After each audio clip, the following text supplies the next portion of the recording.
Welcome back to my channel. We're closing in on 1,000 subscribers, something I thought would take months, so if you aren't subbed and like my videos, please do subscribe. 3 months later. Keep your blade up, Mace Windu said as he slipped his lightsaber through a gap in Naruto's defenses and tagged him in the side. He hissed at the sharp sting along his ribs. Even on their training setting, lightsabers hurt. It helped incentivize you not to get hit. Naruto shook off the blow and responded with an attack of his own. His lightsaber became an orange blur as he struck at his master, over and over again. At his legs, his arms, his head, his chest, his stomach. Each strike was aimed to either cripple or kill, but not a single one hit its target. Every attack he launched ran into the impenetrable wall that was Mace's violet lightsaber. Snap. Hiss. Crack. Buzz. Back and forth went the staccato music of their spar, only interrupted by his master's occasional comments. Vary the speed of your strikes, he said. The core of Jiyo is unpredictable aggression. Another flurry of blows. This time, Naruto fell for a feint and took a strike to the legs. Don't fall into a routine. Use that impulse against your opponent. Establish a pattern, then break it. He pressed forward again. Mace simply pivoted to one side and tapped him on the back as he stumbled past. Naruto growled, but turned and tried again. Take care not to overextend your strikes, he said as he scored another hit, this time across Naruto's chest. Do not forget to mind your defense while assaulting my own. Naruto disengaged and jumped backwards to gain space and regroup. His master must have been feeling unusually merciful, as he didn't follow or press his advantage. He just stood there, an immovable pillar, waiting to see what Naruto would do next. Not that he was actually in a fit state to do much of anything. Sweat poured down his face like a waterfall and left puddles wherever he stood. His breath came in heaving gasps. Welts littered his limbs and body, souvenirs of when he had left too large a gap in his defense for his master's taste. His arms shook with exertion, and his lightsaber felt as though it weighed 100 kilograms. He was nearly spent. His master, on the other hand, practically looked fresh. He had only a light sheen of sweat and slightly quickened breathing to show that he had been exerting himself at all. In the 4 hours they had been sparring, Naruto had not landed a single hit. He hadn't even come close. With anyone else, he would have found such a thing incredibly frustrating. With Master Windu, however, it was only to be expected. Sparring with his master was like sparring with Jiraiya. He was outclassed in every way, and he knew it. Still, he figured that was no reason not to give it his all. So he gathered what little energy he had left, pushed his exhaustion to the side, and charged back into the fray. Exactly 2 seconds later, he found himself lying on his back, his hands stinging, wondering what had just happened. He had been aiming a stab at his master's chest and waiting for the inevitable counter. He'd had a plan for each likely scenario. If Master Windu parried, he would use Trikata to bypass his guard and get in a surprise attack. If Master Windu chose to dodge, he had been prepared to use the Force to trip him up, and press his advantage that way. He had, of course, fully expected both of his gambits to fail. What he had not expected was for his master to somehow vanish from his sight, disarm him, and plant his ass into the floor, all in less than a second. What did I just say? He heard Mace ask him. His tone was calm, with no hint of anger or disappointment. Nonetheless, Naruto could feel through their growing bond that his master was dissatisfied over something. To mind my defense, master, he answered sheepishly. But you also said Jiyo was all about being aggressive and unpredictable. Mace sighed and tossed Naruto his lightsaber. He caught it and gingerly picked himself up off the floor. Now that the adrenaline rush was fading, he could feel just how tired and sore he really was. Jiyo is about those things, true, Mace said. But your form should guide your actions, not limit them. You accounted for my superior skill and experience with your plans, but you didn't account for the fact that I am also faster and stronger than you are for now. If you had used even an ounce of caution, you would never have left such an enormous gap in your defense, and your plan may well have worked. Naruto couldn't hold in his skeptical snort. Really, Master, he said. Against you. Mace just narrowed his eyes, and Naruto shrank a little under his gaze. It seemed his master was not in the mood for jokes. I am not invincible, Naruto, Mace said. I may be skilled, but even the greatest warriors can fall prey to a clever trick, especially if they do not mind their guard. Yes, Master, Naruto said glumly. He hated disappointing Master Windu, just as he hated disappointing Jiraiya. Upon hearing Naruto's tone, Mace's face softened just a fraction. Naruto, you have come a long way in the past 3 months, he said. I foresee that one day you will surpass even me, and I look forward to seeing that.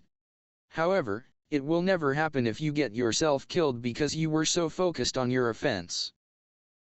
Naruto, when I asked you which lightsaber form you wanted to learn, why did you choose Jiraiya? Naruto made to answer, but Mace cut him off with a wave of his hand. Don't answer yet. I want you to meditate on that, as well as the rest of what I've said, for the rest of the evening.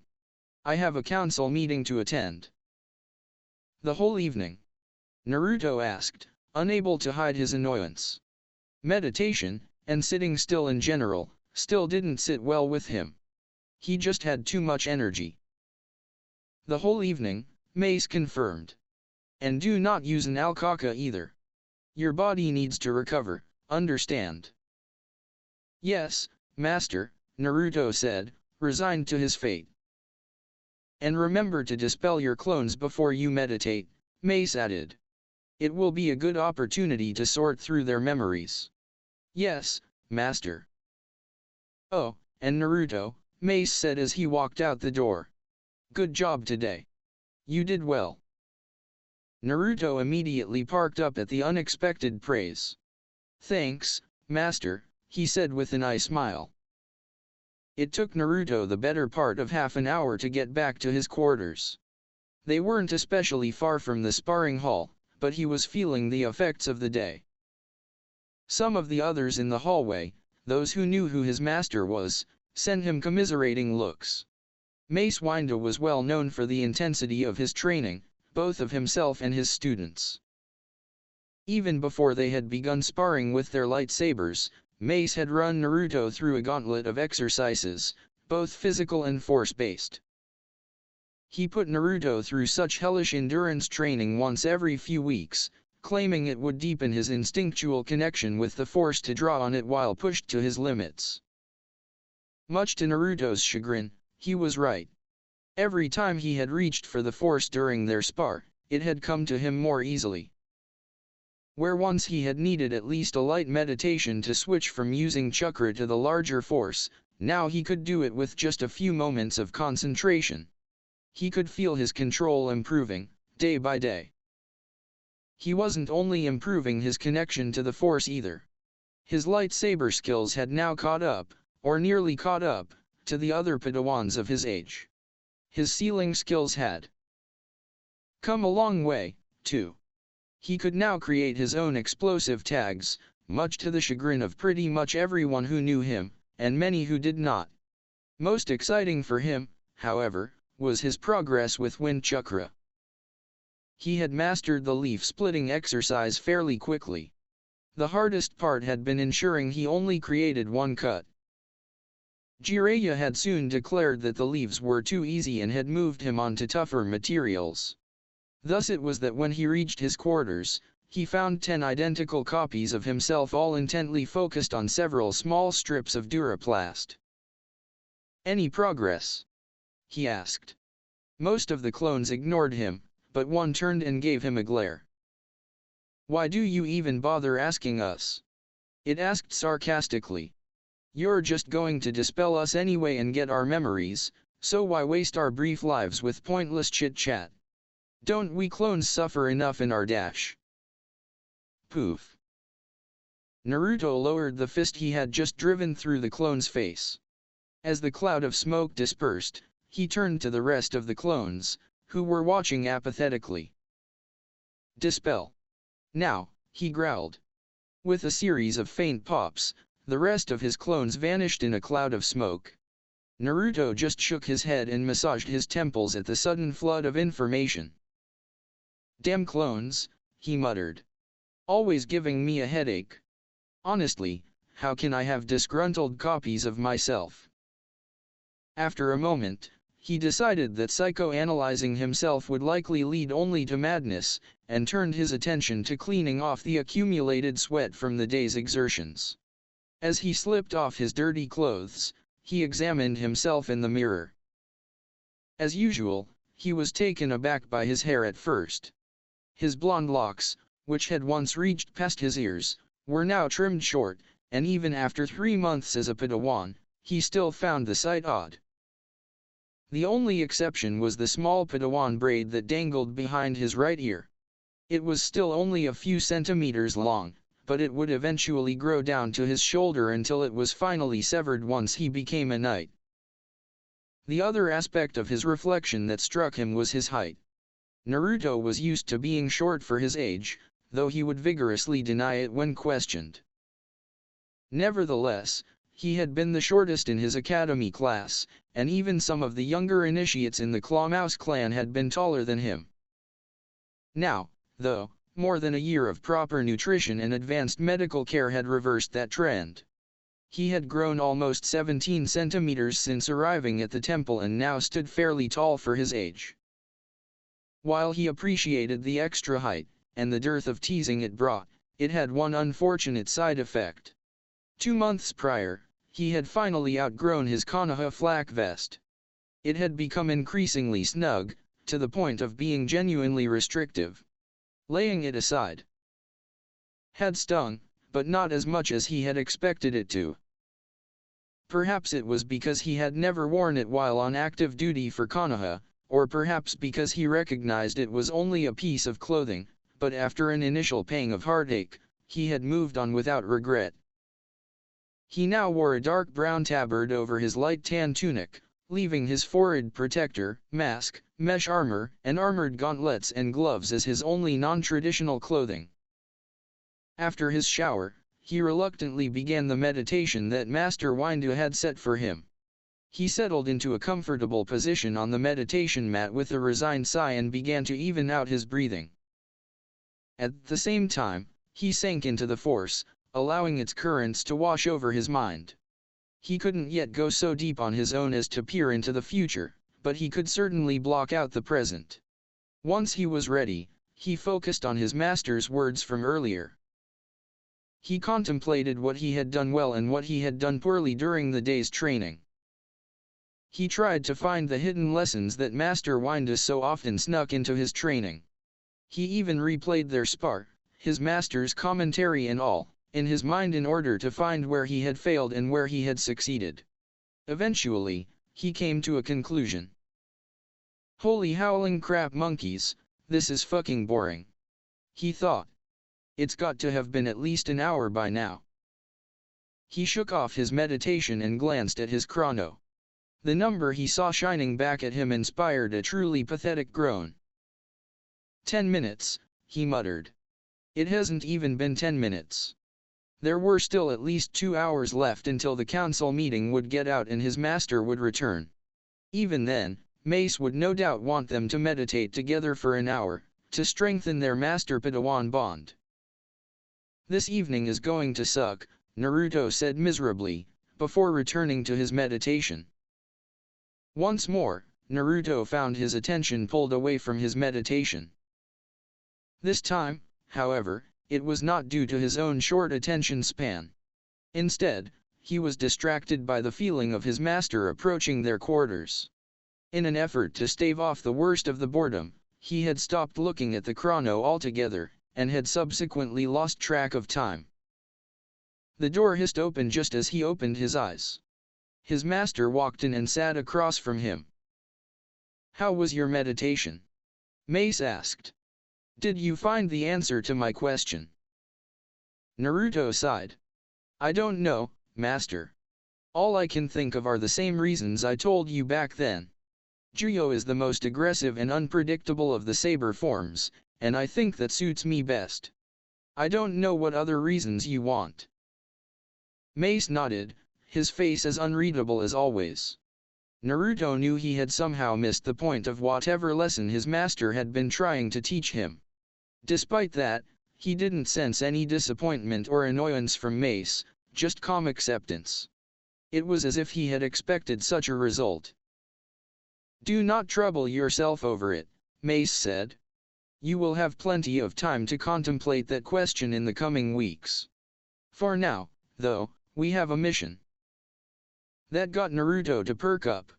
While he loved training just as much as the next Jedi, and probably quite a bit more, he had been itching for a mission for a while now. So far, he and Master Windu had only gone on a few training missions, all of them on Coruscant. Really? A mission?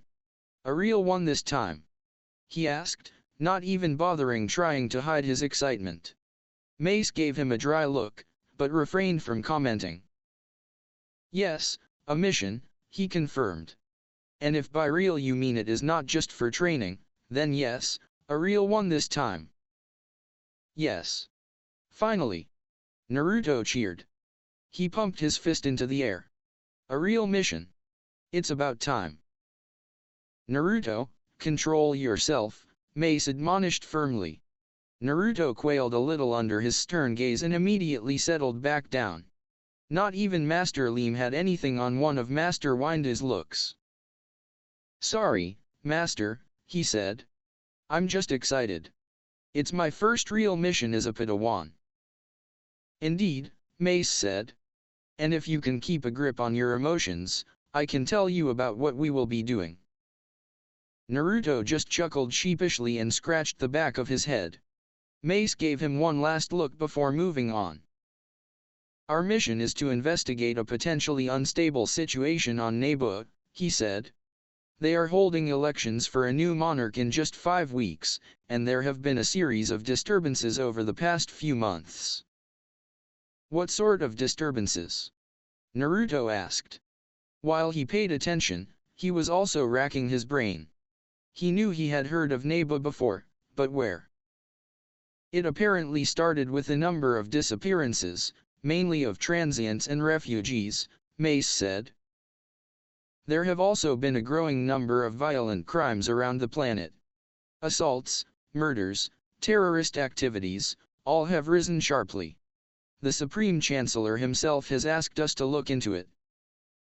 Chancellor Palpatine? Naruto asked. Why would he? Oh, now I remember. Naboo is his home planet, right? It's where Anakin blew up that Lucre Hulk. Yes, it is, Mace said approvingly. The Chancellor fears that these disappearances and the new wave of violent crime pose a risk to the security of the election, and that they may be part of a larger conspiracy. Naboo has already suffered several upheavals in recent years, between the Trade Federation and reuniting with the Gungans. He wants us to ensure nothing disrupts the stability they have achieved. Naruto frowned at that. While the concept of free elections had been foreign to him at first, he had come to see how valuable it was that the people have the choice of who ruled them. He didn't like hearing that someone might be trying to take that right away, and he especially didn't like to hear that people were being kidnapped. It reminded him too much of what he and Ahsoka had heard from the women that Black Sun had enslaved.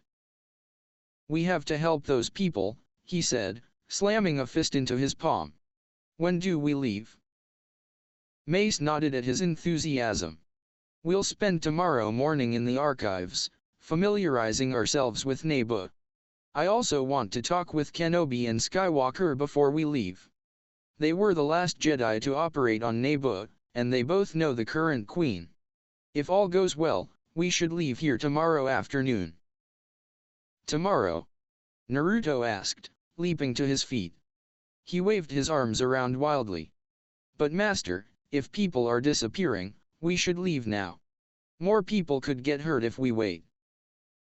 Mace reached out and grabbed Naruto's shoulder to stop him from pacing. At the same time, he sent feelings of calm and patience down the Padawan bond. Once Naruto had calmed down, he spoke sternly. Patience, Padawan, patience. It is good that you are so eager to help those in need, but do not allow your emotions to blind you to good sense and prudence. Better that we arrive well informed and ready to help than a day earlier but ignorant of the facts. Do you understand? Naruto's frown lasted a few more seconds before he sighed and slumped his shoulders. Yes, master. I still don't like it, though. That's because you are a good and compassionate person, Naruto, Mace said, his voice more gentle now. You dislike the idea of letting anyone suffer when you might be able to do something about it. I do not like waiting any more than you, but it is better than running in half-cocked. That only does more harm than good. Naruto nodded. I think I get it. I don't like it, but I get it. Good, Mace said. Now go get some rest. I need you fresh for tomorrow. Naruto wasn't about to argue with that. After the day he had just had, sleep sounded even better than ramen. Or at least just as good, anyway. He hurried to his room and changed into sleepwear. As he drifted off, his thoughts turned to their upcoming mission, and the people who needed his help. I will find those people, he thought. I made a promise to never let something like this go, and I intend to keep it. The next day, Naruto and Mace rose early. After a quick meal and an even quicker morning meditation, their first task was to speak to Obi-Wan and Anakin. Naruto, despite his lingering impatience, was looking forward to seeing his friend again. While he'd had a few chances to talk with Ahsoka and Barriss since becoming a Padawan, Anakin and Obi-Wan had been on near-constant missions for the past several months. To Naruto's surprise, Anakin's reaction when he told him of his mission was not one of his excitement or encouragement. Instead, Naruto could feel a sudden spike of jealousy coming from his older brother. He also sensed annoyance, though he couldn't figure out who it was directed at. Master, I don't understand, Anakin said to Obi-Wan. Why weren't we selected for this mission? Both of us have been to Naboo before. We both know Padme. We should be the ones going. For a long minute, no one spoke. The look Obi-Wan gave Anakin was a study in blankness. It communicated no censure, no agreement, no emotion of any sort. Nevertheless, Naruto got the sense that some unspoken conversation was taking place. Anakin twitched a little, but remained firm, his frown still in place. Finally, after several seconds, Obi-Wan broke the silence. Anakin, are you saying that because you believe it to be a good idea, or because of your feelings? He asked, putting a strange emphasis on the last word. Anakin flushed and looked away, but his posture remained stubborn. Anakin, we have been on 7 missions in the last 3 months, Obi-Wan continued, his voice still calm and even. We're both exhausted. Can you honestly tell me we're in a fit state to investigate a potential planetary criminal conspiracy? Anakin grimaced before he finally relaxed his stance and shook his head. Naruto could feel the anger drain out of him, replaced by embarrassment and resignation. No, Anakin said. I apologize, masters. I was out of line. It seems both you and my Padawan have some progress to make regarding patience, Mace said. Both Naruto and Anakin looked away, embarrassed. Still, admitting your faults is the first and hardest step in correcting them. You are making progress. Keep working on it. That raised both of their spirits a little. Though he had not been Mace's Padawan for very long, Naruto had learned at least one thing about his master: he didn't mince words. He never gave more leeway than you had earned, and he never compromised on correcting you unless you deserved it. He wasn't unduly harsh or critical, but he was just as reticent with his compliments as he was with his criticisms. If he wasn't taking either of them to task for their respective outbursts, then he truly felt they were at least on the right track. From there, the conversation turned to Obi-Wan and Anakin's experiences on Naboo. As it turned out, neither of them could give much useful intel. Anakin had just been a kid when he ended up on the planet, and Obi-Wan had spent most of his time there sneaking around the and the surrounding swamps. They were able to give a few useful tips, though. The first was that Naboo, despite its idyllic appearance, had a dark side. Its oceans were more or less death traps for the unwary, and many of them were not officially mapped. The swamps were nearly as mysterious, being largely forbidden to the Naboo by the Gungans. The other tidbit, though, was something Naruto had a tough time believing. She uses decoys? Really? And that actually works? Naruto asked. He just couldn't picture it. It sounded completely ridiculous at first. Yep, it works, Anakin said. She fooled me, the Gungans, even Obi-Wan was clueless. Wait, really? She fooled you? Naruto said, turning his attention to Obi-Wan, who suddenly looked uncomfortable. The point is that when you are dealing with the Queen, make sure it really is the Queen, he said, neatly sidestepping Naruto's question. She isn't fond of being handled, and she may try to pull a switch if she thinks she can get away with it. I still don't get why they even have that sort of thing in the first place, Naruto said. I mean, specially trained handmaidens, just in case they have to do something like this. Padme told me that until recently, Naboo's politics were pretty violent, Anakin said. Assassination attempts were commonplace, so they developed the decoy system to ensure the monarch's safety. It worked really well, so they. He trailed off as he saw everyone staring at him. What? Oh, nothing, Obi-Wan replied, a spark of mischief in his eyes. I'm just a little surprised. It took me a year to get you to pay attention to my lessons, but Padme somehow got you to remember her words for 7 years within a week of meeting you. Perhaps her true calling should have been teaching rather than politics, if she can manage such miracles. Once again, Anakin's face turned red. To his credit, though, he kept his expression neutral. Mace's eyes narrowed, and Naruto could feel faint disapproval through their bond, but the older master said nothing. After an awkward few seconds, Anakin walked over to grab Naruto by the shoulder and started half guiding, half dragging him into the other room. You two keep talking, he said. I'm going to show Naruto some new droid upgrades I've been working on. Before he had any chance to protest, Naruto found himself more or less carried out of the room. Anakin didn't let him go until the door was closed. What was that all about? Naruto asked. Anakin just sighed and pulled his hand down his face.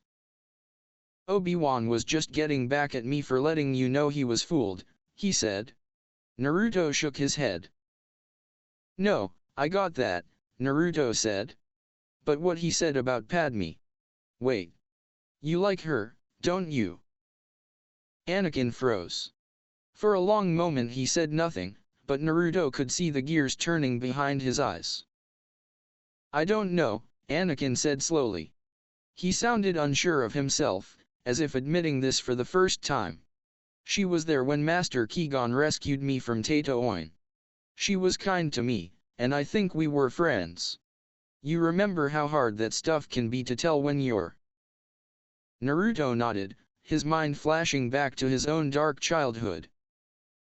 He could easily remember how hard it was to tell the difference between random kindness, friendship, and love when you had hardly ever experienced any of them. A starving man couldn't easily distinguish between flavors after all. His own history with Sakura was proof enough of that. Yeah, he said eventually. I remember. Anakin must have noticed his grim tone, because he gave Naruto a brief, one-armed hug. Naruto returned it gladly. Even now, he was still thrilled by how good it felt to have family, adoptive or not.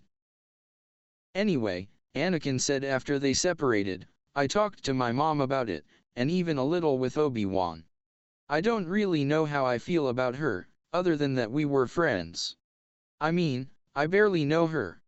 We haven't spoken in 7 years. Naruto looked at him in surprise. You mean you haven't talked to her since you left Naboo? That's not right.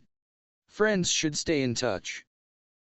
Anakin tried to wave it aside. It's not that big of a deal, really. I was busy with my training, and she was the queen of an entire planet. It's fine.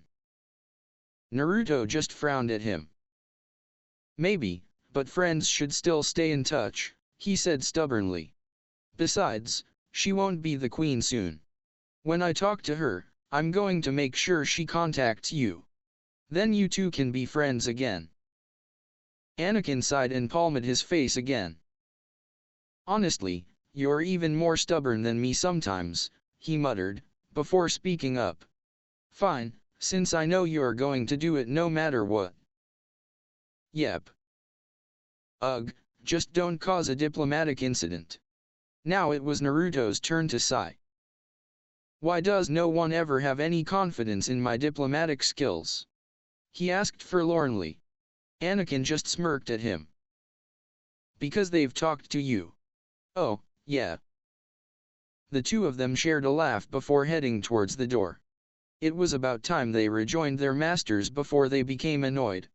As he was about to open the door, though, Anakin turned back to Naruto, his face serious. Naruto, do me a favor, would you, he said. Keep her safe. I've got a bad feeling about this mission. Naruto nodded. His eyes shone with determination, backed by an iron will. I will. I promise. After Mace and Naruto took their leave, they went to the archives. Their research there proved to be of little value, however. The Jedi had rarely been involved with Naboo, and neither had any major militaries or corporations until recently. The simple fact was that, save for recently, Naboo was a quiet, unimportant backwater with nothing to draw the attention of the wider galaxy. On the one hand, that meant it had escaped much of the turmoil that had gripped the Republic in the past. On the other hand, it made finding detailed information on the planet an absolute pain. Finally, after 4 hours of research, they called it quits. They had uncovered little of importance, beyond confirming what Obi-Wan and Anakin had told them. Naruto was ready to gouge out his own eyes just to pass the time, and though he did not show it, he suspected his master was similarly bored. That was the feeling he got over their bond, at least. Regardless, he wasn't about to complain. Studying in the archives was bad enough, but he could tolerate it if he found something interesting. Studying with no reward, though, now that was downright torturous. After a quick lunch at the nearest mess hall, they finally headed to the hangar, where their T6 shuttle was waiting for them. Naruto, despite his eagerness to get on with the mission, had only one question on his mind. Can I fly the ship, Master? He asked. The hopeful light in his eyes could have lit up a room. Please. Mace just looked at him skeptically. He had no doubt heard of Naruto's penchant for exuberant flying. Indeed, he had even experienced it a time or two, when Naruto was piloting speeders on their training missions. You are aware that we need to get to Naboo in one piece? He asked. That means no flying like a Minoc on death sticks, no ignoring local ordinances just because you believe they are stupid, and no crashing. Naruto's expression didn't waver in the slightest. So that's a yes, right? Mace just sighed in resignation. I know I am going to regret this, but yes, you can fly. Just do not show off. Naruto's whoop of delight echoed off the hangar walls as he rushed towards their shuttle. He was in such a hurry that he missed the ghost of a smile that crossed Mace's face at his Padawan's excitement. He had forgotten how much fun having a Padawan could be. Then again, he doubted any Jedi had ever had an apprentice quite like Naruto before. Mindful of his master's instructions, Naruto kept his flying to strictly boring levels. He didn't push the engines to see how fast he could go, and he didn't weave around incoming ships to test his reflexes. As far as he was concerned, it was downright iniquitous to fly in such a staid and uninspired fashion, but he would take what he could get. Mace was hardly going to let him fly later if he disobeyed him now. Even if he had been willing to test his master's patience with some fancy maneuvers, he wasn't sure he would have been able to get away with them here, anyway. As he looked out the viewport and then glanced at his scanner display, he was a little intimidated by the sheer volume of air traffic Coruscant had. He had never actually flown through it before. All the Jedi flight classes he had taken so far had either used simulators, or else had the instructor take them to a designated training zone past Signax 2, Coruscant's second moon. Anakin had given him plenty of extra pointers, but had also been sure to impress upon him the fact that nothing could replace experience. The T-6 may have been a relatively small and agile ship, but Naruto privately doubted his ability to weave through such crowded skies just yet. One day, certainly, but not now. Fortunately, Mace was able to use his Jedi clearance code to get them through the traffic in less than 20 minutes. As soon as they were clear of the planet's ionosphere, Naruto punched in the coordinates and jumped to hyperspace. Once the dark void of space had given way to the endless tunnel of hyperspace, Naruto locked the controls and relaxed into his seat. "We should be on the Corellian run for the next 6 hours, he told his master. Mace nodded, his face thoughtful. "Good," he said. "Once we get to Naboo, we will have to speak with Queen Amidala. She should be able to give us more insight into the situation on her planet. For now, though, we have time to train." Naruto started, surprised at that. "Now, Master?" he asked. "But I have to monitor the ship's navi computer and engines regularly. We don't have an astromech, and this thing's autopilot isn't good for long journeys." "Naruto, what have I told you about making good use of small blocks of time?" Mace asked, though it was obviously a rhetorical question. "Even a few spare seconds is enough to practice some aspect of your skills. A Jedi should treat every moment of every day as an opportunity to improve themselves. I am confident you have something you can practice while here in the cockpit." Naruto thought about it for a moment. Something that he could practice in the cockpit, preferably without damaging the ship or blasting them out of space. It took him a few seconds, but when the answer came to him, he nodded vigorously. "I can practice connecting to the Force more quickly," he said. "It still takes me a few seconds to feel the Force after I've used chakra." He could feel Mace's approval over their bond, even as the man himself nodded. "An excellent idea, Padawan," he said. "In that case, I will practice creating and controlling chakra. Perhaps we can be of help to each other." Naruto was shocked to hear that. So far, he had only given tips on chakra to his fellow clanmates and a few Padawans, including Anakin. It hadn't even occurred to him that he might teach a Jedi Master, let alone Mace freaking Windu. While Naruto was nothing if not brimming with self-confidence, the thought of giving instruction to such a legendary figure as his master gave even him pause. Mace seemed to sense his doubts and gave him a reassuring look. "Naruto, do you remember what I said when I first took you as my Padawan?" he asked. Naruto just looked at him blankly, prompting a sigh. "I said that a Padawan often teaches their master as much as the master does the Padawan. I am sure you will do a fine job helping me learn to use chakra. Now, I have never known you to doubt yourself. I would hate for you to start now." Naruto stared at him dumbly for a second before bowing his head in gratitude. "Yes, Master," he said. It wasn't just the trust Mace showed in him that moved him so, it was the way he had said it. There had been no hesitation, no false enthusiasm, not even a coaxing encouragement. He had said it calmly and evenly, as though it were already a well-established fact. For Naruto, who still often found himself expecting mistrust and rejection from those around him, it was perhaps the greatest gift Mace could have given him in that moment. Thus they settled into a comfortable silence, as each of them set about their individual training. Naruto practiced untangling the force from his body's own energy as fast as he could. While he could maintain a connection to the force with scarcely any effort now, he was still slower than he would have liked to make the connection in the first place. He began by channeling wind chakra to cut into a strip of durasteel he took from his pocket. Once he had scratched the metal, he immediately started a timer and began trying to connect to the force around him.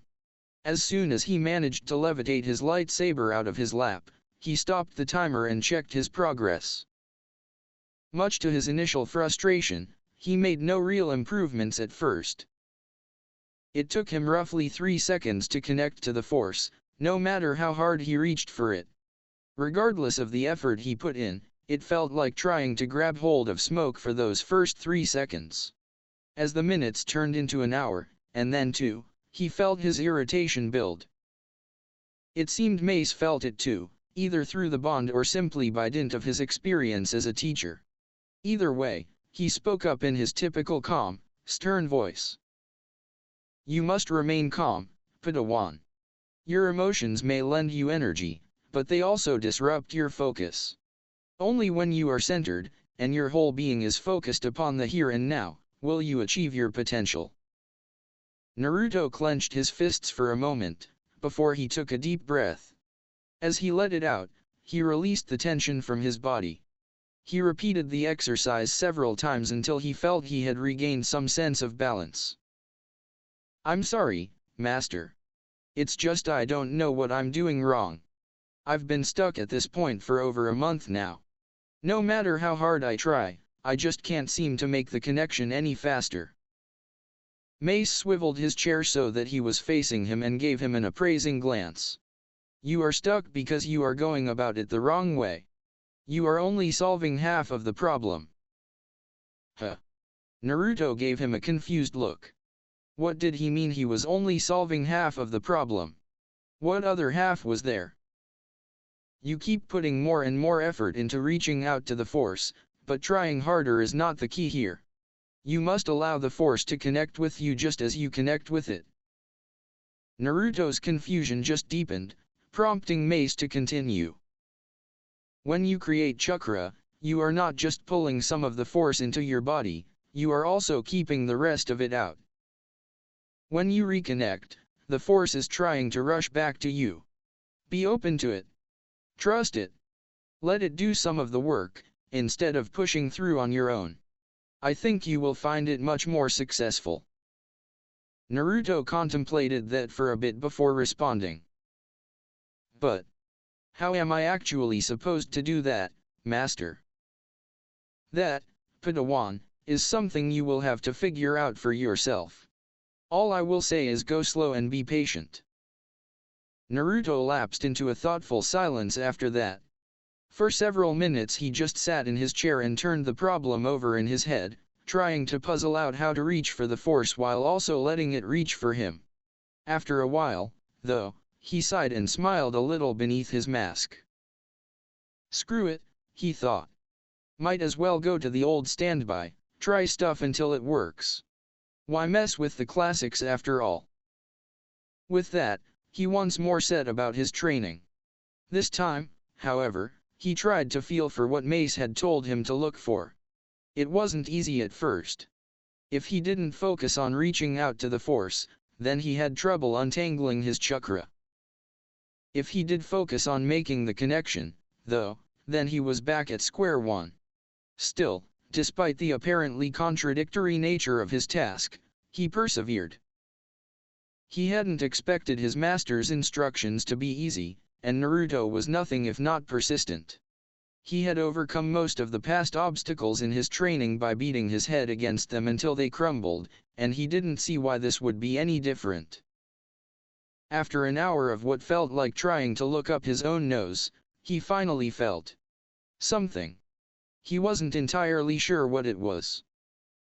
He had been trying to break down the process of connecting to the force into individual steps, going as slow as his hyperactive mind could bear, when he had sensed something different, something he had not felt before. It was like the difference between walking into the ocean and letting the tide and the waves come to you. Just for an instant, Naruto could have sworn he felt the force reach out to him. It had faded almost instantly, but it was the first sign that he was on the right track. He immediately tried the step-by-step method again, this time even slower. First, he calmed the flow of his chakra, until it was practically motionless in his coils. Nothing. Next, he carefully separated his own physical energy from the spiritual energy, the force. He normally could do this in an instant, but this time, he took 5 minutes. At the end, the two energies were flowing side by side within him, but were no longer mixed. Still nothing. Continuing, he proceeded to slowly let the energy of the force move outside of his chakra coils, until it uniformly suffused his entire body. There. He felt it again. As soon as the force had finished diffusing throughout his body, he felt the sensation of something outside reaching in. Just like the first time, it vanished in an instant, but this time, he could tell why. The moment he had felt it, his concentration had wavered, and he had automatically reached out to connect the force within him to the larger force around him. Normally he would proceed through the entire process without pausing, and he would never have felt the force reaching out to him. Now, though, he knew what to do. He practiced, again and again, for hours. It proved damnably tricky for him to find the balance between reaching out and remaining receptive, but he persevered. He had already learned how to touch the force once. Doing it again was hardly an insurmountable challenge. With every failed attempt, Naruto could feel himself getting closer and closer to that one time he wouldn't fail. Finally, after 3 hours, he managed it. It was still slow, but he had found the right balance of push and pull. "I think I've got it, Master," he said, his excitement clear in his voice. Mace glanced up from his own meditation and gave him an approving look. "So I could feel," he said. "That was very well done, Naruto. Now all you need is practice and you should be able to switch from chakra to the force in an instant." "How's your training going?" Naruto asked. He had been dimly aware of Mace's efforts to create and maintain a chakra pool, but he had deliberately tuned them out so that he could focus. "It is difficult. Using the force like that runs against decades of habit for me. I can feel that I have made some progress, but it would be helpful to have some manner of measuring it. The leaf sticking exercise is not intensive enough to challenge me anymore." Naruto frowned as he considered the issue. The leaf sticking exercise was really only useful for children and complete novices. While he may be new to chakra, Mace Windu was certainly neither a child nor a novice at using mystical powers. At the same time, he couldn't very well start tree walking. Mace wouldn't be able to keep his chakra stable long enough for that yet, nor could he just walk along the walls out in public. As Naruto had discovered, that sort of thing drew comment outside of the temple. It wasn't until later, when he was taking a break from practice, that he thought of a solution. He was checking over his gear, a habit that Kakashi, Jiraiya, and now Mace had all drilled into him. Most of it, except for his lightsaber, his medkit, and his comlink, was in a couple of small storage scrolls he kept on his belt. As he resealed the last item, a thought popped into his head. After a moment's consideration, he took out his sealing supplies and set to work. A few minutes later, he rolled the finished product into a scroll and headed back into the cockpit, where his master was still meditating. "Master, I made something for you," Naruto said. He held out the roll of flimsy, which Mace took and examined. "What is it?" "It's a storage scroll. You can use it to practice your chakra. Storage seals take more chakra to work than the leaf exercise, but they're not as tough as tree walking. Just seal rocks or something into it for practice. When you can store and retrieve something from it without losing control of your chakra, you should be ready for basic ninjutsu training." Mace looked up from examining the intricate seal and gave Naruto a brief, but warm, smile. "Thank you, Naruto. This is a very thoughtful gift," he said. After Naruto showed him how to properly operate the seal, he retrieved a spare stem bolt from the maintenance kit and set about his training once again. Together they sat and practiced, occasionally trading advice or observations, for hours, as the ship hurtled silently through hyperspace.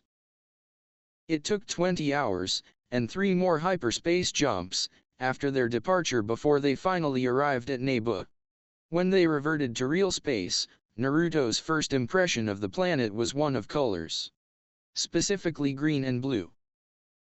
The two swirled across the world like some sort of painting, probably one by someone who never sold anything until they'd been dead 50 years. There were no deserts or Arctic tundras that he could see, just verdant green land girt by deep blue ocean. Overall, he thought it was the prettiest planet he'd seen since leaving Tython. The sense the lush planet gave off in the Force only enhanced his appreciation for the world's appearance. The planet felt calm, for lack of a better word. Like a still pond on a cloudless spring day. It didn't have the frenetic, seething energy of Coruscant, nor did it have the overwhelming power of Ilum. It was just there. Quietly, calmly, beautifully alive. "It's beautiful," Naruto whispered. Mace nodded in agreement. "Yes, it is. And it is our job to make sure it stays that way." Naboo differed from Coruscant in one other wonderful, glorious way. There was very little traffic. Within 30 minutes they had landed at the Royal Spaceport in Theed, met with their assigned escort, and were heading for an audience with Queen Amidala. As they walked through the lofty marble halls, Naruto could sense a tension he had not felt from orbit. The palace, and maybe even the entire city, was on edge. Naruto glanced over at his master and tried to send what he was sensing down their link. They couldn't yet manage actual words, but they had gotten pretty good at communicating impressions and the like. Mace nodded and sent him an acknowledgement, as well as a sense of warning and quiet. It seemed he didn't want Naruto to say anything just yet. Before Naruto could wonder too much about Mace's desire for reticence, their escort stopped in front of a set of large, intricately carved doors. "Her Majesty, Queen Amidala, will receive you now," the man said. At an unseen signal, 2 armed security guards opened the doors, and the escort waved them in. Like the rest of the palace, the throne room was a study in graceful opulence. The room was arranged as a large circle, with a set of stairs leading to the main dais. The large windows, high domed ceiling, and slender columns gave the space a light, airy feeling. Near the back window, commanding the room, was a heavy stone desk. Behind it sat a young woman in what was perhaps the most absurd costume Naruto had ever seen. She wore a green dress embroidered with gold that looked to weigh more than she did. It had so many layers and tassels and frills that it nearly gave him a headache to look at it. Someone had apparently constructed the sleeves with an extra helping of billow, her arms vanishing in their ridiculous depths. The neck had a feathered ruff that was probably supposed to give the impression of an elegant halo. To him, it looked more as if some tropical bird had crashed into the back of her head at speed. Her hair was arranged in an intricate series of 5 tightly coiled buns, each one wrapped around some sort of white, bejeweled framework. Naruto briefly thought she had glued cinnamon rolls to her head.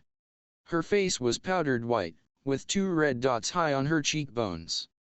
Her upper lip was painted a similar red, along with a stripe down the center of her lower lip.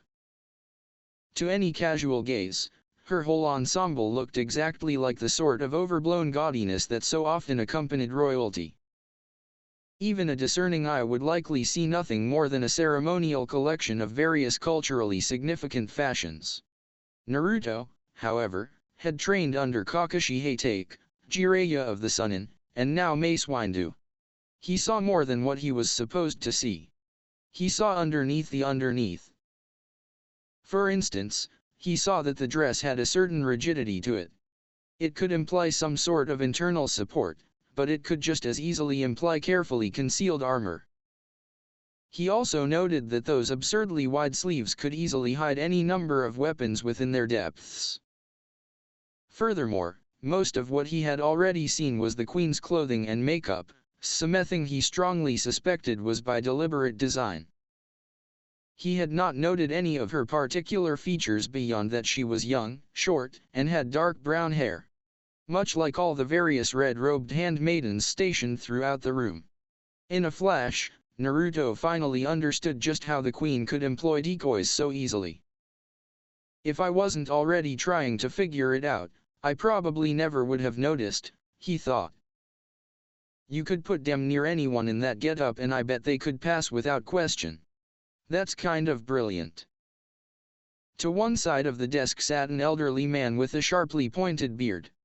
Naruto recognized him from Obi-Wan's account as Seo Bibble, the governor of Naboo, and chief advisor to Queen Amidala. On the other side of the desk sat a dark-skinned man wearing a security uniform and a serious expression. Behind him stood a tall man, heavily built, with bronze skin and some sort of eye patch over his left eye. He too wore a security uniform. Aside from those three, a half-dozen handmaidens, all clad in red, hooded robes, stood around the room. As Naruto took in the sight before him, his master strode forward to introduce them to the Queen. His voice startled Naruto out of his thoughts. "Greetings, Your Highness. I am Jedi Master Mace Windu, and this is my Padawan, Naruto Uzumaki. We are here at the behest of the Chancellor, to investigate the recent disturbances on your planet." "Greetings, Master Jedi," the Queen replied. Her voice had a strange, formal accent to it that Naruto suspected was an affectation. She gestured to the two security officers on her left. "This is Captain Panika and Lieutenant Typho. They have been running the investigation so far. They will brief you on the current situation. I pray you may offer some insight." Captain Panika stepped forward and activated a holotable. It projected a map of the planet, with various locations highlighted. This shows the location of all the major terrorist attacks in the 2 months. As you can see, there is no apparent pattern. The attacks have ranged from bombings to arson to mass shootings. Almost all of them have resulted in civilian casualties, and we have yet to take any of the attackers alive. "None of them?" Naruto asked. "How is that possible?" This time it was Lieutenant Typho who spoke up. "All the attacks have been sudden, with no warning or prior indications. By the time the authorities arrive on scene, most of the attackers have either fled or committed suicide. Any that are left invariably attack everyone they see, forcing the security on scene to kill them. Even when we tried to stun them, they still died. We suspect some sort of poison, but our autopsy results were inconclusive." "Does anything link the attacks or the attackers together?" Mace asked. Panika pressed a button, and a list of names and photos replaced the map. "These are all the attackers we've identified so far. As you can see, most are human, but not all. There are a few Gungans mixed in. No major criminals either. Most have only minor criminal records, or no record at all. No common friends, enemies, or past associates. For all that we can tell, they seem to be a random collection of people. Without a live perpetrator to interrogate, we can't find any apparent motive beyond random violence and killings." Naruto frowned. Something about the whole thing stank to him. He couldn't put his finger on it, but something about the terrorists didn't sound right. He felt an urge to ask something and followed it. "What about the missing people?" he asked. "What do you have on them?" "I'm sorry," Panika said, clearly confused. Naruto bristled and inhaled to chastise him for his apparent ignorance, but Mace stepped in before he could start. "The Chancellor mentioned that there had been an increase in disappearances lately. What do you have on that front?" Typho and Panika glanced at each other before Panika spoke again. There was an increase in missing persons reports about 2 months ago, but with all these attacks it hasn't been a priority. I don't see what that has to do with this terrorism, though. Just indulge me for a minute, Naruto said, trying to keep the impatience from his voice. What happened with the missing people? Once again, Panika and Typho hesitated before answering. Naruto was about to snap at them when Governor Bibble stood to speak. I think I might be able to address this, he said. The cases were never solved. Most of those people are still missing, if they ever were to start with. I mean, what are you saying? Naruto asked. Didn't you investigate?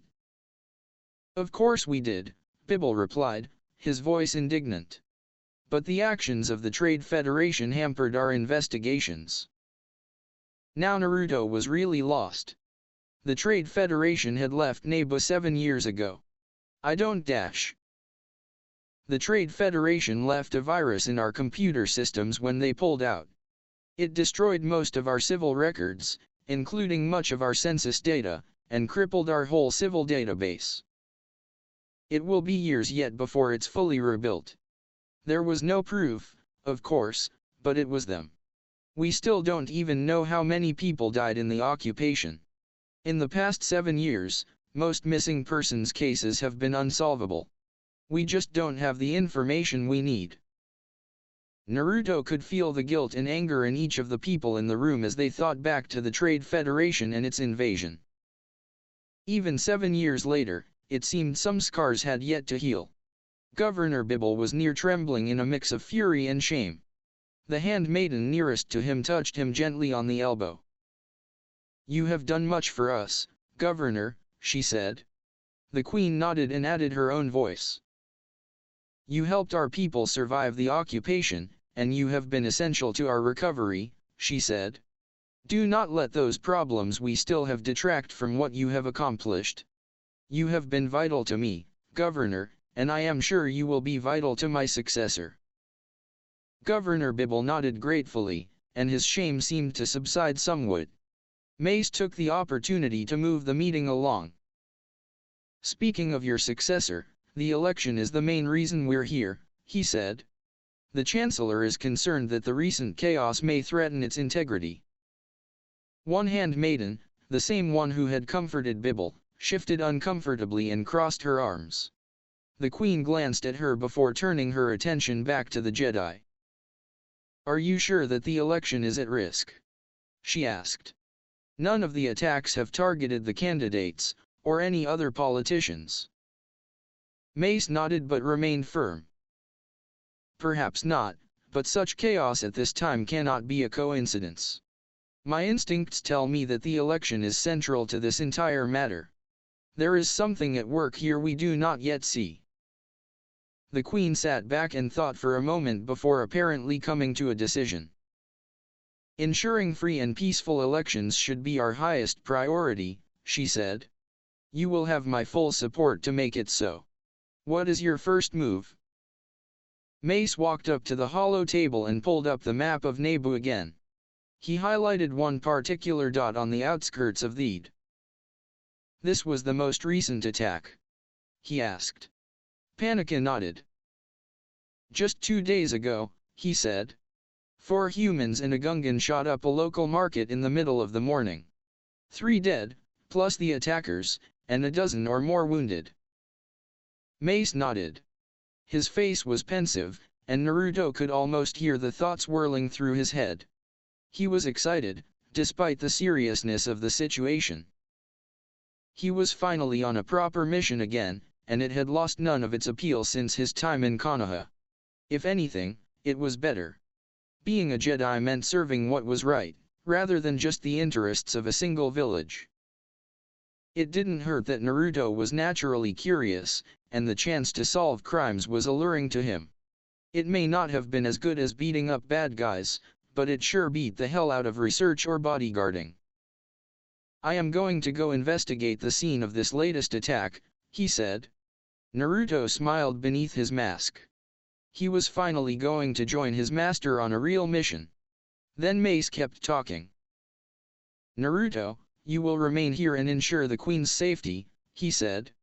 Naruto felt his excitement slink off into a corner and sulk. Several of the people in the room shifted at that, and Panika leaned forward with interest. What? Bodyguarding? But master, I should be with you. I agree, the queen said. I do not believe I require a bodyguard. My security is excellent, and none of the attacks have targeted the government. Wouldn't your Padawan be of more use helping your investigation? See, the queen agrees with me, Naruto said, struggling to keep his petulance from coloring his voice. He must not have been very successful, as Mace sent him both a piercing glare and a wave of remonstrance through their bond. Naruto instantly felt like he was about 2 centimeters tall. The man's irritation cut through like a laser beam, and he hadn't even said a word yet. Your Majesty, the current crisis has your security stretched thin, Mace said. Between that and the upcoming election, your men can only be in so many places at once. You are vulnerable, and the Force tells me the election is the key to this. The easiest way to disrupt the election would be to target you, and we cannot allow that to happen. As you said, the election must remain secure. The Queen hesitated, before glancing at Panika and Typho. Both of them nodded, and she sighed. Very well, she agreed. Satisfied, Mace turned his glare back to Naruto, who promptly felt himself shrink another centimeter. Mace's irritation came across their bond loud and clear. Padawan, you have far more experience with bodyguarding than with investigation, he chastised sternly. His unyielding calm was somehow worse than any amount of shouting could have been. Remember your place. This is not training. You will follow my instructions and stay here, where you can do the most good. Besides, you will be doing more than just bodyguarding, and you know it. Am I understood? As he had been so many times before, Naruto was once again intensely grateful for his mask, as it hid most of his embarrassed flush. Belatedly, he remembered his promise to Anakin, and felt his face burn even more. He bowed his head and nodded. Yes, Master, he said. Sorry for being, me. Mace shook his head. You never have to apologize for having an opinion, Naruto, and you never should apologize for being who you are. However, you will meditate later on deference and respect. In the meantime, remember your lessons on patience and focus. If you are ever to succeed as a Jedi, you must learn those too. Naruto looked up at his master and nodded deferentially. He was still embarrassed at mouthing off like that in public, but Mace seemed content to move on from the issue, so he wasn't going to question it. When it came to being upbraided by his master, he had certainly had far worse. Thank you, Master, he said. I'll remember. See that you do. Work with Captain Panika, and make sure to be discreet. May the Force be with you in your task. Lieutenant Typho, can you accompany me to the crime scene? The tall lieutenant nodded, and together they bowed to the Queen. She dismissed them with a word and a wave of her hand, and they walked off, presumably to get a speeder. Panika arranged to meet with Naruto over dinner so they could bring him up to speed on the Queen's schedule and security procedures. In the meantime, Naruto agreed to shadow her, and get acquainted with her handmaidens, as he would be spending a fair bit of time with them. He walked to where they and the Queen were gathering to leave. It looks like I'll be following you for the next few hours, he said as they walked into another beautiful hallway. He fell into step with one of the handmaidens. As the doors to the throne room closed behind them, he whispered to her under his breath. You shouldn't be angry with your double, Your Highness. She only wants to protect you. To her credit, there was barely a break in her stride to betray the sudden flash of shock and confusion that he felt from her. Instead, she simply took a moment to gather her thoughts and spoke to the Queen. Your Highness, would you care for some refreshments? She asked. Her voice was steady and ever so slightly demure, the very picture of an experienced and dedicated servant.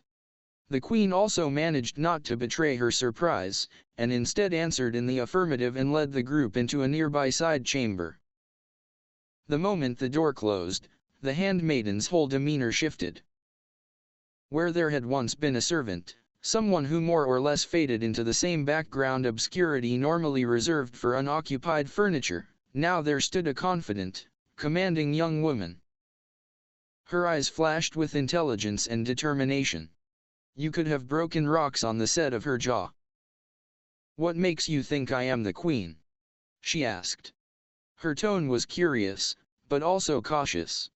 Clearly, she was not yet sure about trusting him. Naruto supposed he should probably employ careful diplomacy and tact to avoid offending a major dignitary and causing a scene. Yeah, right.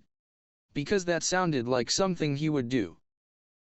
"Wow, you should do holovids," he snarked. "You're one hell of an actor." Padme's eyes narrowed, and Naruto suddenly recalled that this was the woman who had, at age 14, spat in the eye of the Trade Federation and ousted the Supreme Chancellor. She was also someone whose body he had to guard for who knew how long, and pissing her off now probably wasn't the best idea. It would be great if I had these realizations before sticking my foot in my mouth, he thought as he scratched the back of his head sheepishly. "Sorry," he said. "Anakin told me you used decoys, so I was already on the lookout. You positioned yourself where your double could see you, but you were out of the line of fire from the windows or the doors. I also caught a few of your signals to each other, and Captain Panica kept having to stop himself from looking at you rather than the throne. Also, you were pretty pissed off when he pointed to the decoy, accepted me as a bodyguard without your say-so." Padme blinked in shock, clearly surprised at being so thoroughly found out. The other handmaidens had even more amusing reactions. A couple of jaws dropped, and there were one or two surprising giggles. Naruto silently crowed in victory. Even without his prior reputation as a dead last, he had found that people still assumed he was an idiot because of his age. Their shock when he proved them wrong never failed to bring a smile to his face. "Why would me being angry be a giveaway?" Padme asked, and a gleam appeared in her eyes. "Maybe I just didn't like you. Did you think of that?" Naruto could have jumped for joy. A politician with a sense of humor, one he could trade barbs with. It was almost too good to be true. "I considered it," he said with fake solemnity. "But then I remembered everyone likes me, so it couldn't be that. I also remembered that Obi-Wan and Anakin both agreed you hated to be coddled and had a stubborn streak about 10 parsecs wide." This time there was the very deliberate silence that comes from rapidly smothered laughter. 3 of the handmaidens had suspiciously shaking shoulders, and the decoy queen gave Padme a knowing look. "He has you there, milady," she said. Padme looked around for moral support, found none, and sighed. "Fine. I told you all this was ridiculous. Yes, I'm Padme Amidala, Queen of Naboo. For the next few weeks, anyway. This is Sabe, my handmaiden and loyal decoy." Naruto snapped to attention with a lazy salute and a nice smile before offering a hand. "Hi there. I'm Naruto Uzumaki. Jedi Padawan, Shinobi, and currently your newest bodyguard. I hope we can all be friends and not get dead together. Nice to meet you all." Padme smiled at his antics and shook the proffered hand. "It's nice to meet you, Naruto," she said, before her face became serious once more. "But I still don't think I need another bodyguard. Your efforts would be better spent tracking down whoever it is who is murdering my people." Naruto just shrugged. "Maybe. But Master Windu gave me my instructions. I might prefer to be by his side, but he thinks this is more important, and I think he might be onto something. Something doesn't feel right about this.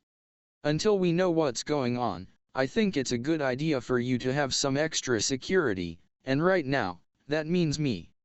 Besides, I promised Anakin I'd keep you safe, and I never go back on my word." A brief flash of surprise slid across Padme's face, which she didn't bother to conceal. Anakin made you promise to keep me safe? I didn't even think he would still remember me, she said, obviously surprised. Naruto nodded cheerfully, but his voice had a hint of frost to it. Yep. He thinks of you as a friend. You were one of the first people to show him kindness. It probably helps that he blew up a Lucre Hulk and kind of saved the entire planet. People tend to remember stuff like that, even 7 years later. Even when that friend doesn't talk to them for that whole time. She didn't bother to hide her wince at his tone, either. Naruto was tempted to push the subject, but he ultimately let it drop. There were more important things to do right at the moment. Anyway, I promised him. It's also what my master told me to do, and what literally everyone who cares about you wants me to do. So it's what's gonna happen.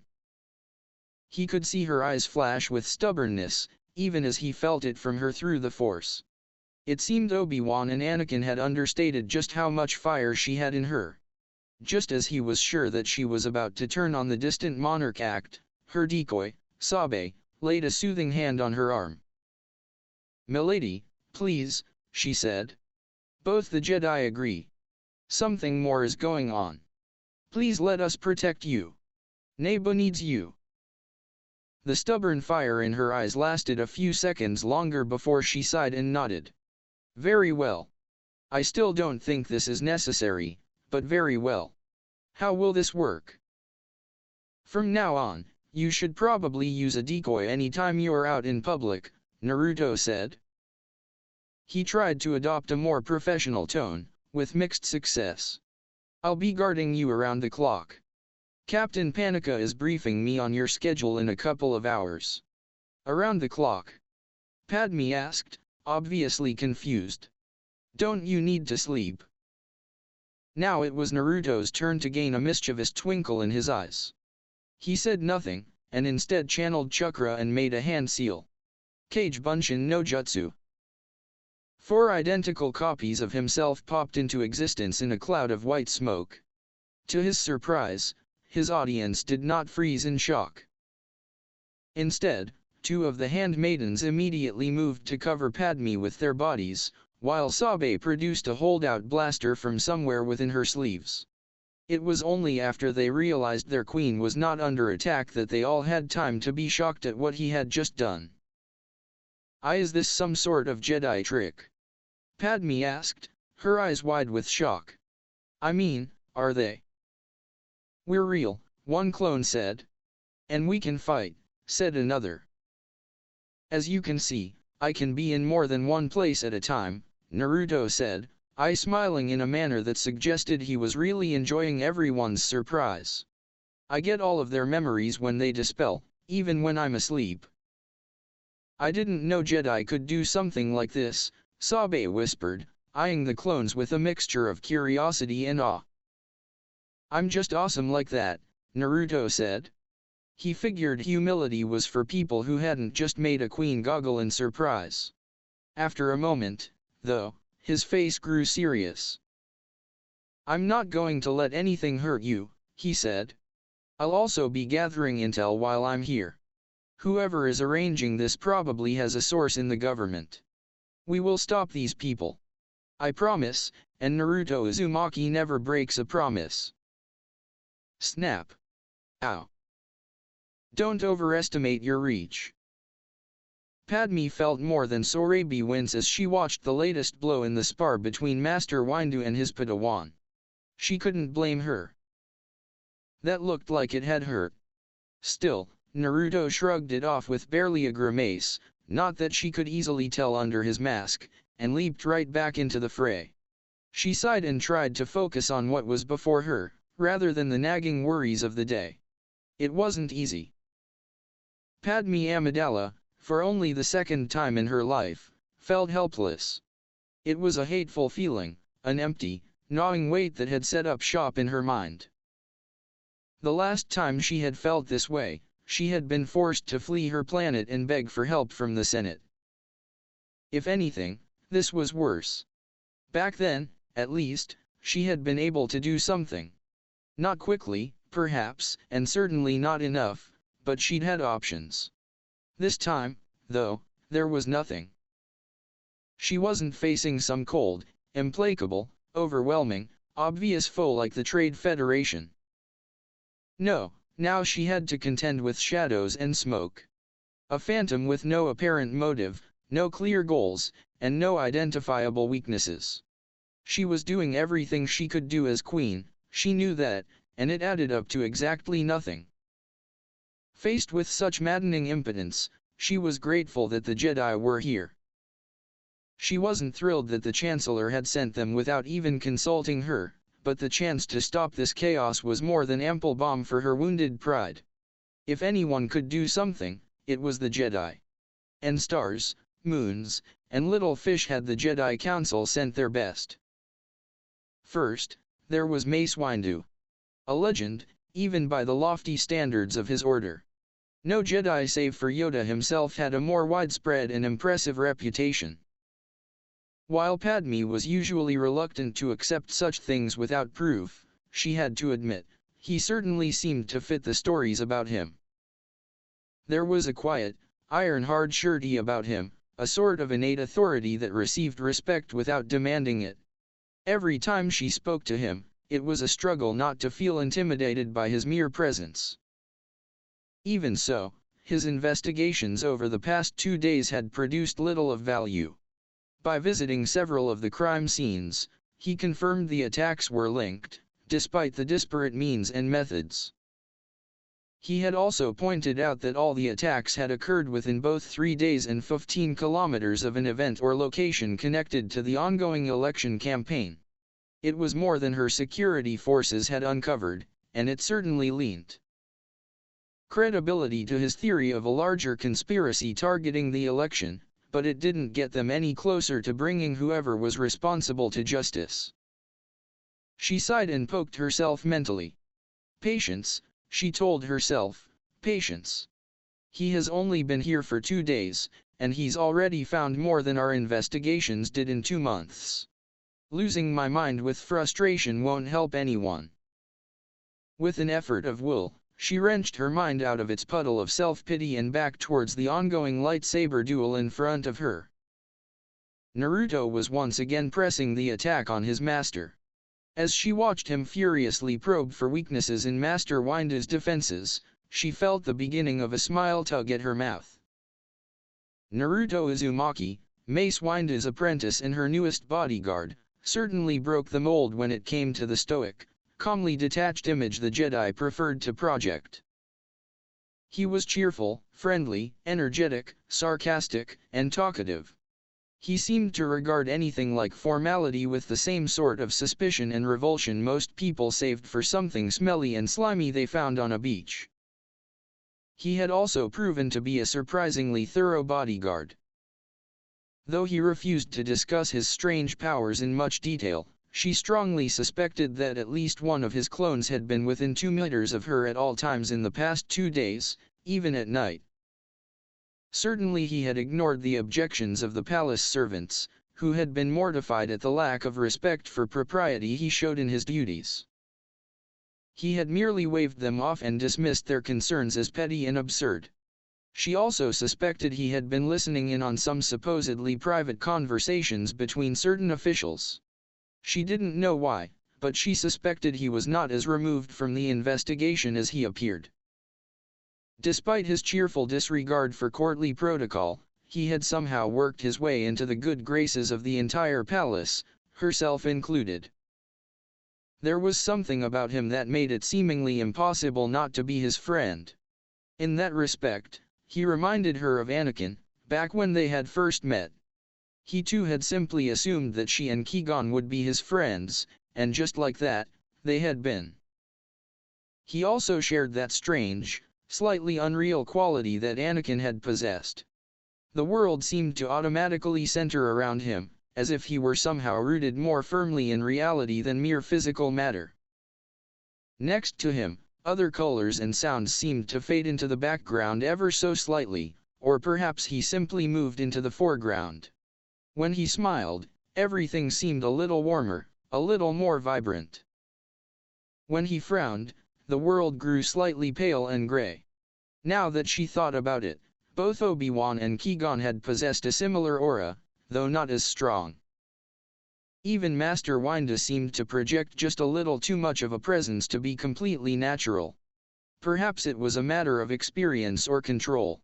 It was a touch unnerving, a reminder that, despite their humble appearances, the Jedi wielded powers beyond her understanding.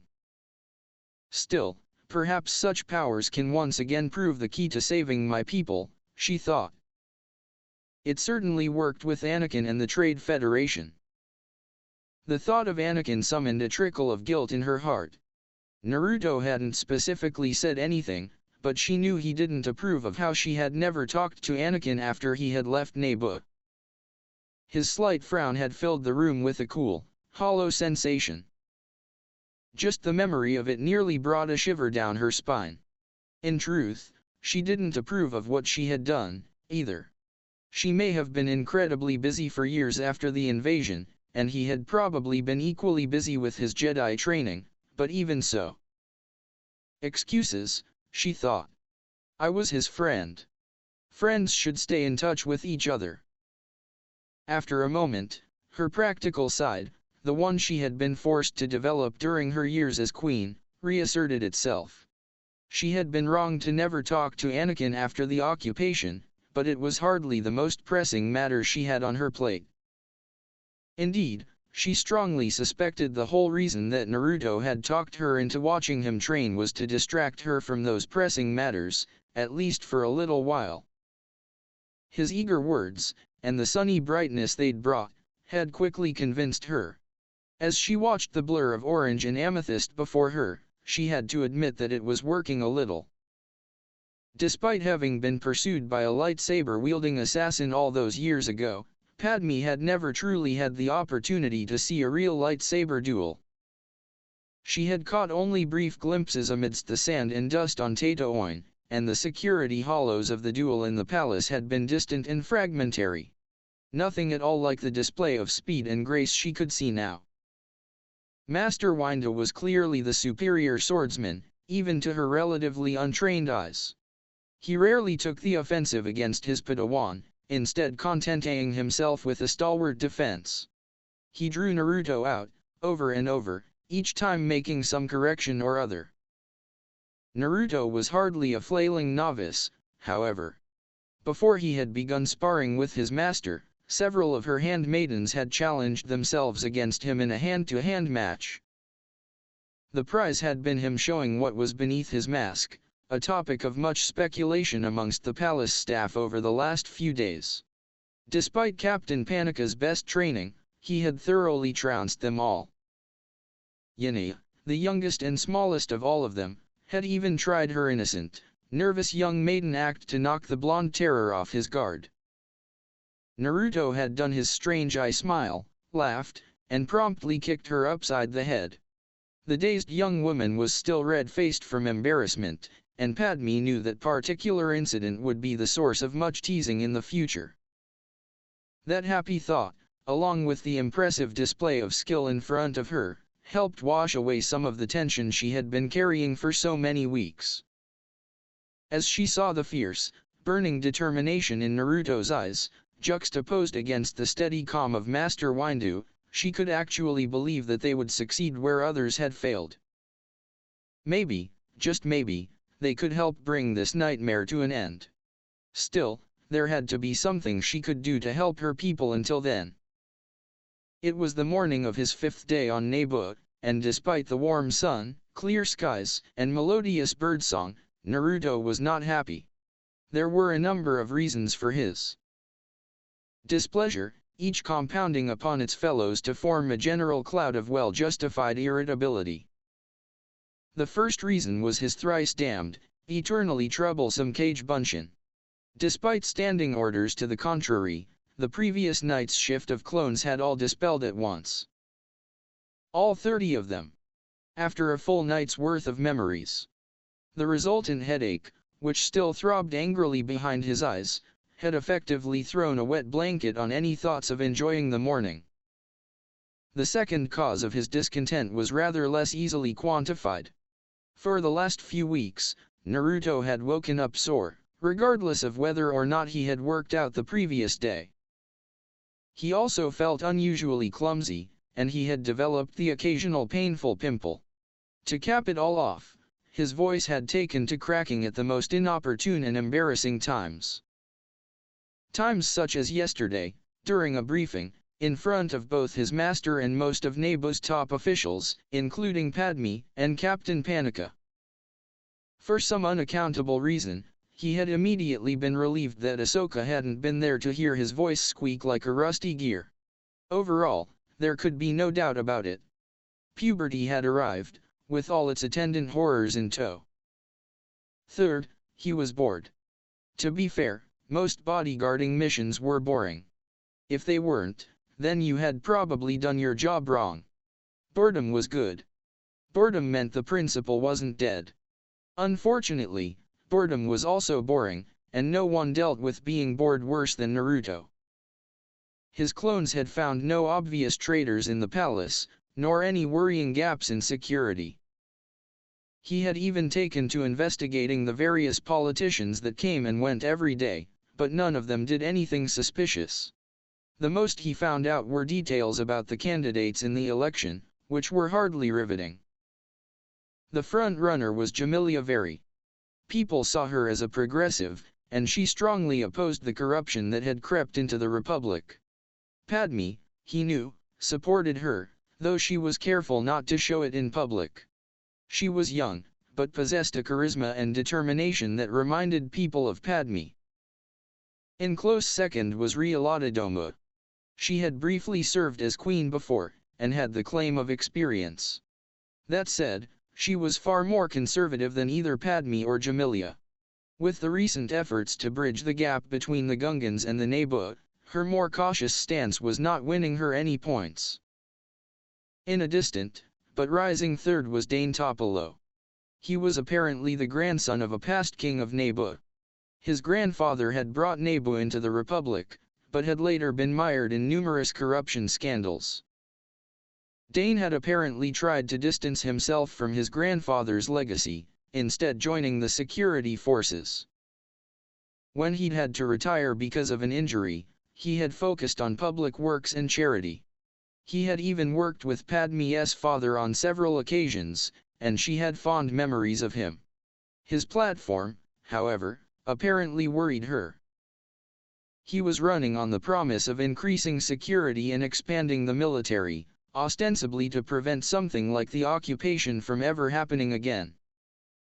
His hardline views had initially alienated most people, but with the shadow of the recent terrorist attacks looming over them, the promise of increased security was becoming more and more attractive. The final source of his displeasure, and the one he was most annoyed about currently, was the day's itinerary.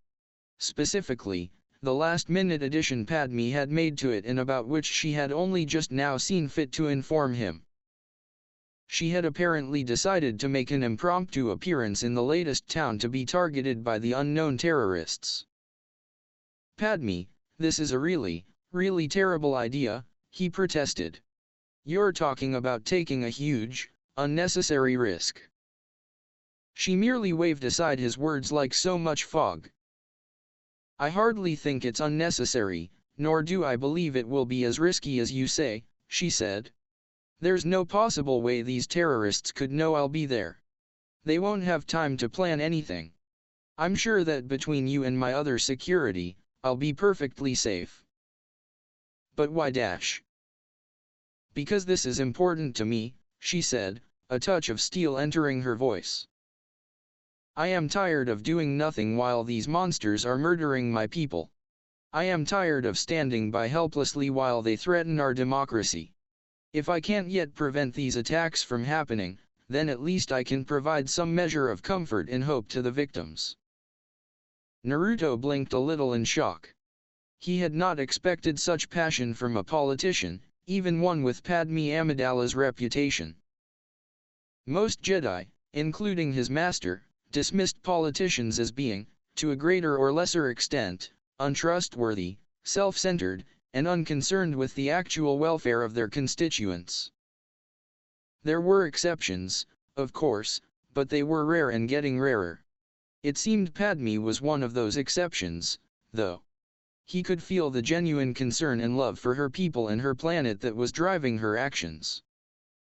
It was like a landslide, an inevitable, unstoppable force that left only two options: go with the tide or be crushed by it. It was something he recognized, for he had seen it before. The will of fire. After a few seconds, he let out a small chuckle. It soon turned into a full-blown laugh, one that obviously left Padme confused. "You reminded me of something my godfather said to me once," Naruto said to her unspoken question. "He told me that all great men and women have all done the same thing when confronted with an impossible problem." "What was that?" "What they can," Naruto said with an eye smile. "That was a great speech. You should run for office or something." Padme giggled a little at his joke. It was too awful to do anything else. "You're a very sarcastic person, do you know that? I suppose that means you'll go along with it?" she asked. Naruto nodded.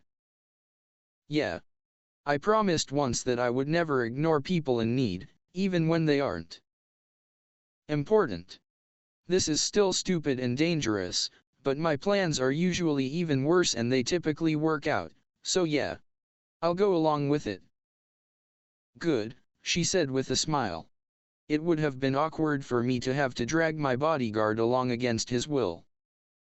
Naruto privately considered whether or not she could actually have done such a thing, and decided he really didn't want to find out.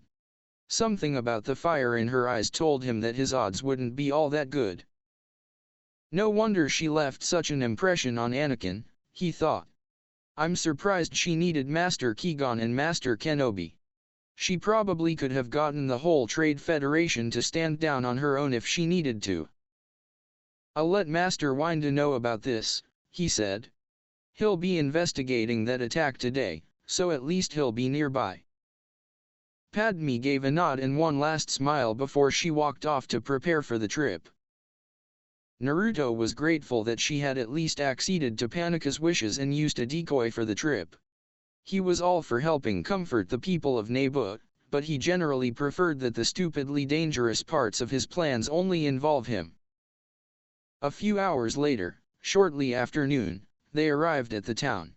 From the air, Naruto could still see the plume of smoke and dust rising from the site of the attack. As their speeder landed, he could feel the fear and confusion that lay over the townsfolk like a dirty cloud. It was distracting, but it also served to further cement his respect for Padme.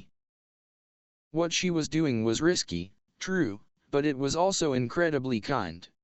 These people needed something to hold on to, some measure of comfort after their lives had been so suddenly and violently disrupted, and Padme had recognized that she could serve that role.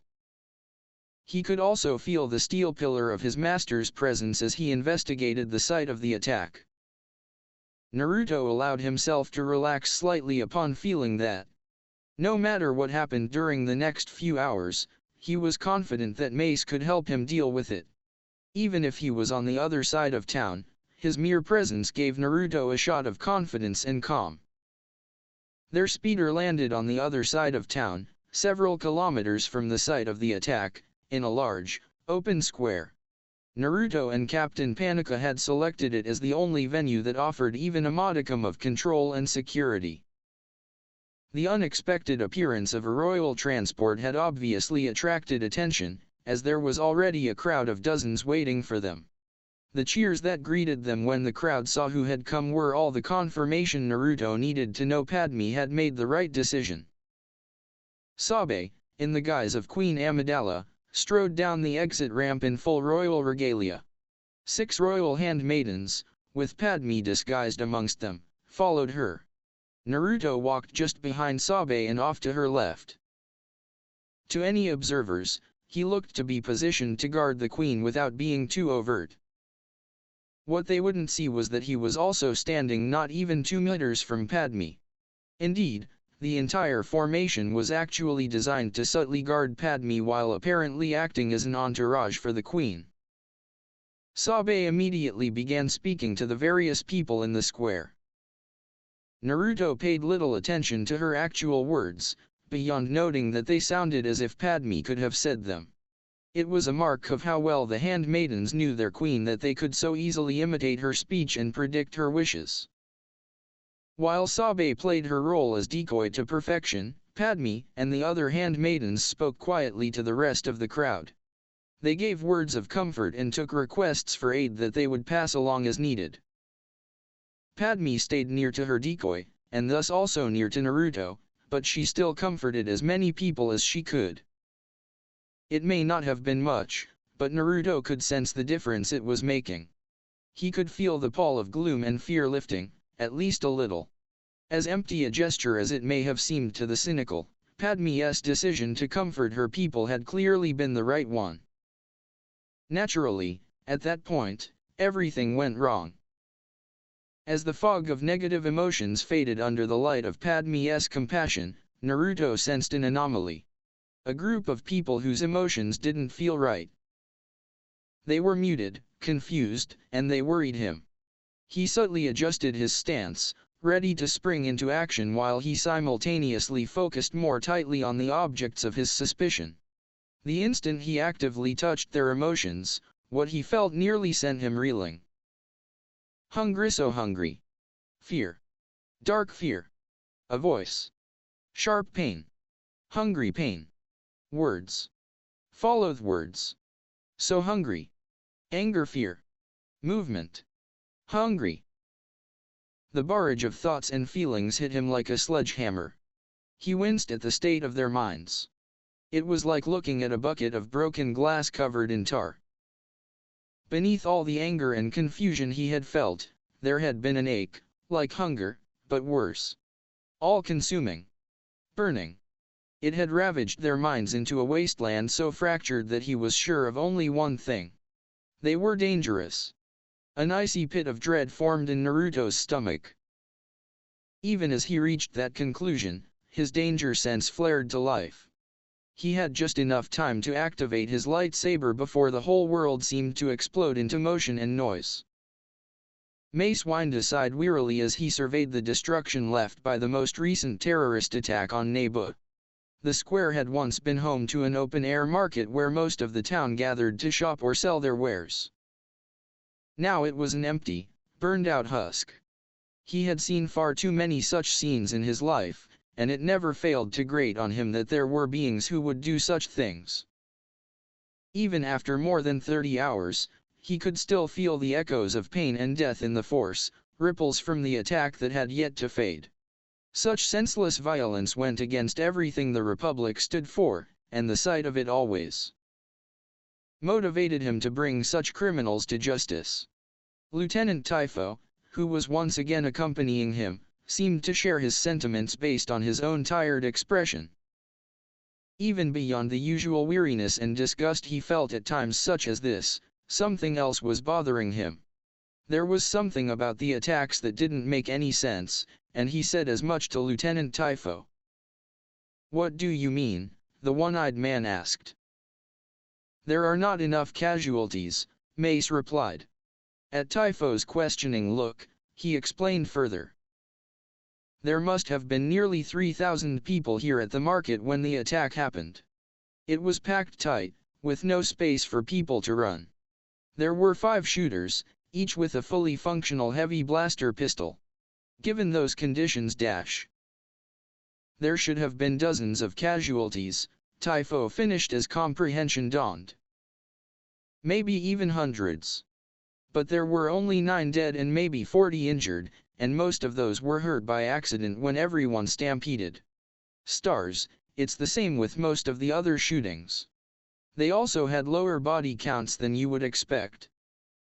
"Exactly," Mace said as he frowned at the confusing scene before him. "Even if they were shooting blind, they should have been more accurate. Some of these blast points are 3 meters over the heads of anyone in the market that day. The shooters were missing on purpose, at least occasionally. But if they don't want to kill people, Why shoot anyone?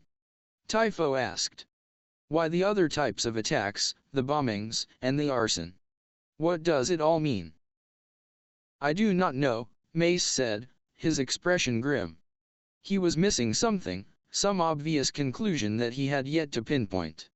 He could feel it lurking in his thoughts, a half-joined-up puzzle whose picture was not yet clear.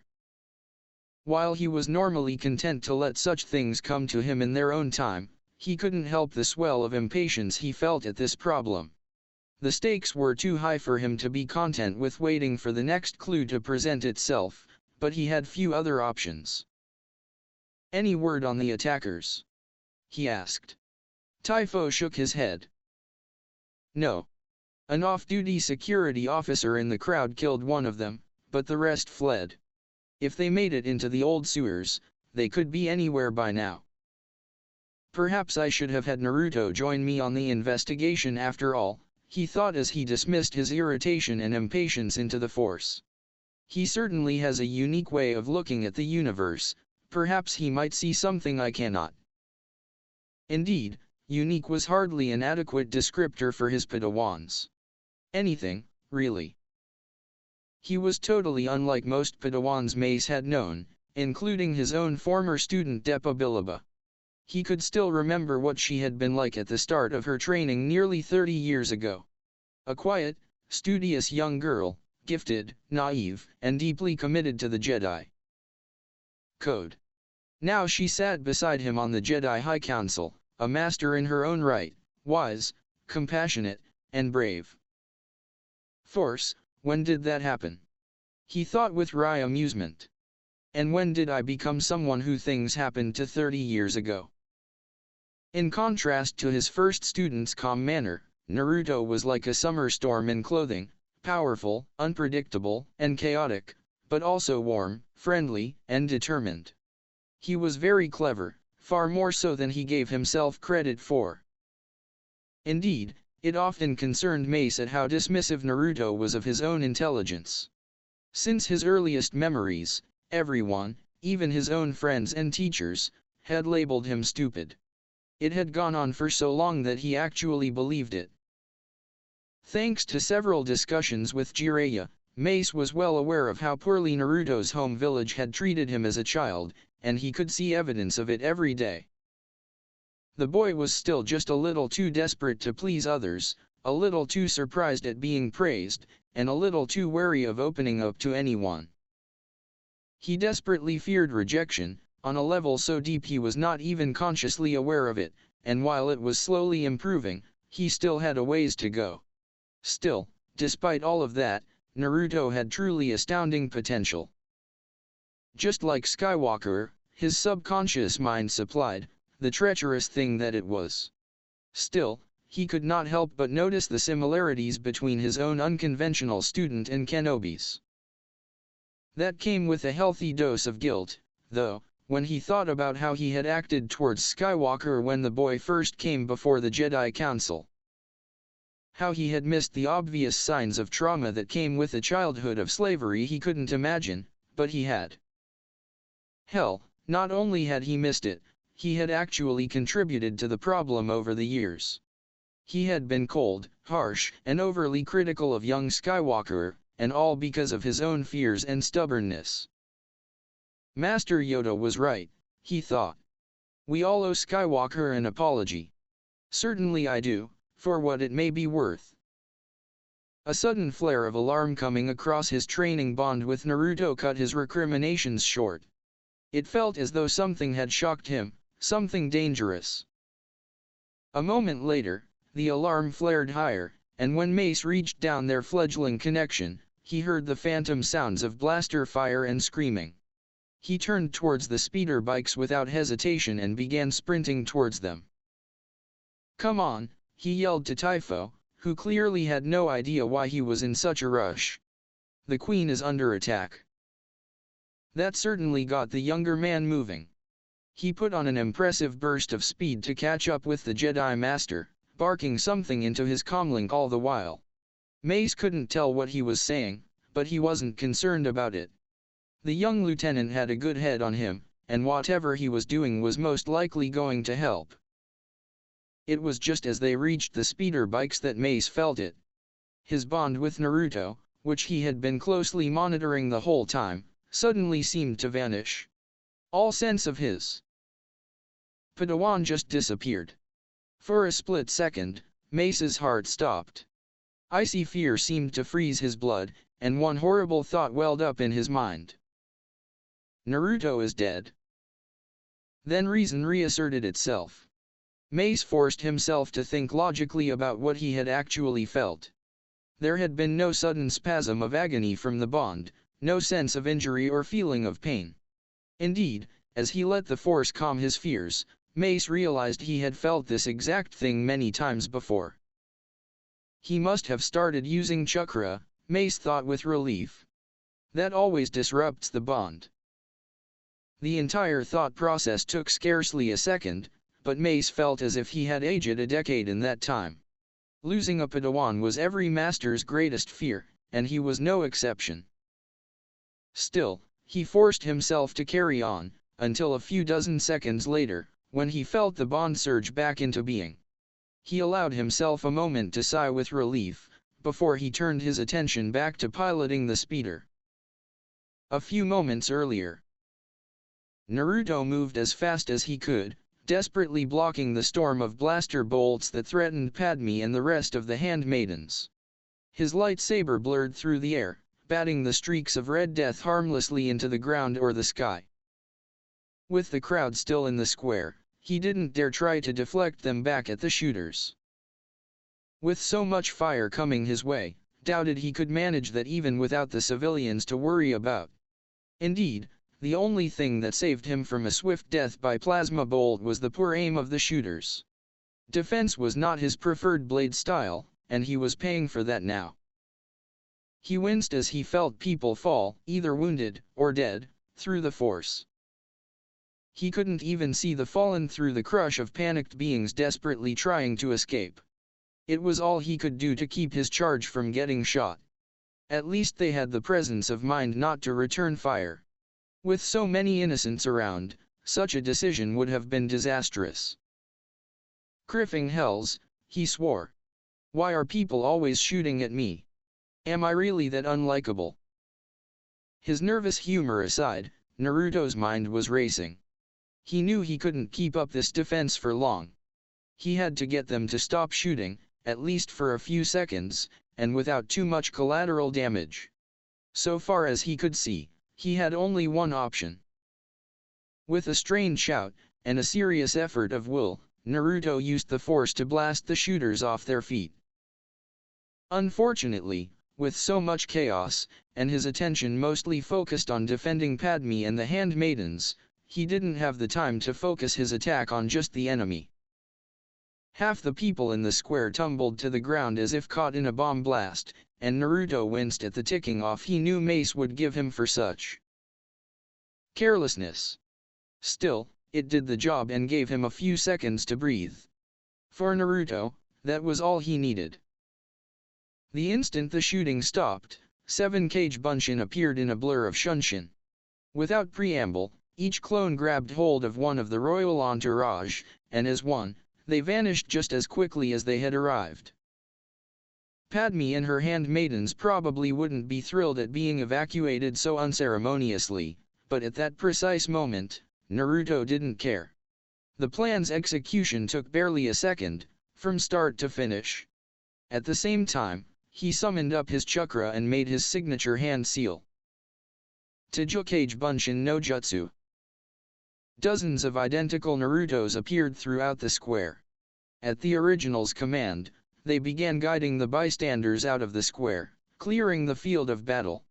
Most of the people just stared at them in dumb shock, too rattled to do anything but obey their hurried commands. That was when things stopped going right for Naruto. If he was honest with himself, he was a little surprised that things had gone right for as long as they had. While he would fiercely deny it to anyone who asked, 3 whole, uninterrupted seconds of smooth sailing were probably a record for one of his plans.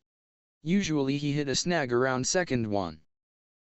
Here, the snag took the form of a blaster bolt that nearly gave him a third nostril. Without the Force giving him advanced warning, it was only his lightning-quick reflexes that saved his life. Even so, Naruto could have sworn he smelled his hair burning. Sith spit! He shouted as he dodged a few more shots and blocked a few others. How are you guys back up so fast? The shooters, who had indeed recovered remarkably quickly, didn't answer. They didn't even give an indication that they had heard him. Their eyes, blank and bloodshot, just stared at him without blinking. Their pale faces showed only a mix of rage, pain, and confusion, while their hands and arms twitched so badly that half of their shots missed by several meters. Nevertheless, they were relentless, and they did what most poor marksmen did in a fight. They replaced accuracy with increased volume of fire. Naruto cursed again as had to jump away from the hail of deadly plasma bolts. He didn't have the time to reconnect with the Force, and at this rate the attackers were going to kill someone else while trying to get him. Reluctantly, he snapped his lightsaber back onto his belt, freeing up his hands for use. I really need to learn one-handed seals, he thought as he bounced off a wall that was blasted to rubble a split second later. In midair he flashed through 5 hand seals and took a deep breath. Futon, de Tapa. He exhaled a burst of gale force wind that once again smashed the shooters into the ground. It was the same attack that Orochimaru had used against him and his team in the Forest of Death during the Chunin exams, though in this case, it was not nearly as powerful. Naruto didn't want to risk collapsing a building or crushing an innocent bystander by overpowering his jutsu. Even with the reduced power, though, it was more than enough to leave his attackers battered and concussed. He was, therefore, unpleasantly surprised when they once again stood right back up as if nothing had happened. He could see their injuries, including several fractured arms, what looked like a dislocated shoulder, and one scruffy-looking man who was clearly standing on a broken leg, but they didn't appear bothered by what should have been crippling wounds. Okay, this is getting ridiculous, he muttered. So they can't feel pain. That's just great. Still, pain or no pain, their injuries were severe, and were commensurately slower for it. In the time it took them to get their weapons back up, Naruto created another dozen clones and then reconnected with the Force. A hurricane of fractured emotions radiating from the shooters instantly assaulted his senses. It battered against him, like dipping his mind into a whirlpool of toxic filth. The sheer wrongness of what he felt was staggering. Their minds had seemingly collapsed to where Naruto doubted they even knew what they were doing. It was only the adrenaline rush of battle that allowed him to focus through the mental onslaught. Something's not right, he thought. These guys couldn't have planned this. They're barely even sentient anymore. I need answers. Through the storm of pain and all-consuming hunger, he noted his other clones had cleared most of the crowd out of the square, giving him plenty of room to work with. With a shake of his head, he focused and rallied his troops. Okay, let's take them down, but don't kill them, he shouted to his clones, and leveled his blade at the attackers. Charge!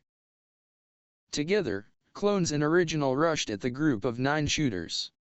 5 of the clones fell to blaster fire before they reached their target, but it made no difference. 2 of the remaining clones sped through a sequence of hand seals and pointed their open palms at the enemy. Futon, Repusho, they yelled in tandem. Twin blasts of compressed wind shot out of their hands and slammed into the 2 nearest shooters with a dry thud and the crack of breaking bone. Both men flew backwards as if kicked by a rancor, and their tumbling bodies toppled several of the others like dominoes. Before they could recover, Naruto and his clones were on them. Naruto's lightsaber darted out like an orange snake, neatly slicing through a man's blaster and scorching the hand that held it. He followed it up with a roundhouse kick to the man's temple. The attacker flew a meter through the air before landing in a crumpled heap. Whatever was wrong with their minds, they were still a dangerous threat and he was not about to risk people's lives by playing gentle with active shooters. He wouldn't maim or kill them, but they were going down. Hard. Between his own efforts and those of his clones, the attackers were down and restrained within seconds. They had offered scarcely any resistance, with some of them still trying to shoot weapons that were already destroyed rather than attacking with their hands. To Naruto's mind, that just reinforced his belief that these people were not acting of their own volition. Something was influencing them, be it drugs, technology, or the Force. He reached for the nearest attacker, a cadaverously thin man whose loose, sagging skin suggested a past of moderate corpulence, and turned him over. "Who made you do this?" he asked. "Who's responsible for these attacks?" Rather than answer, the man started thrashing and groaning. Naruto could feel his fear and pain, both of them spiking to stratospheric levels.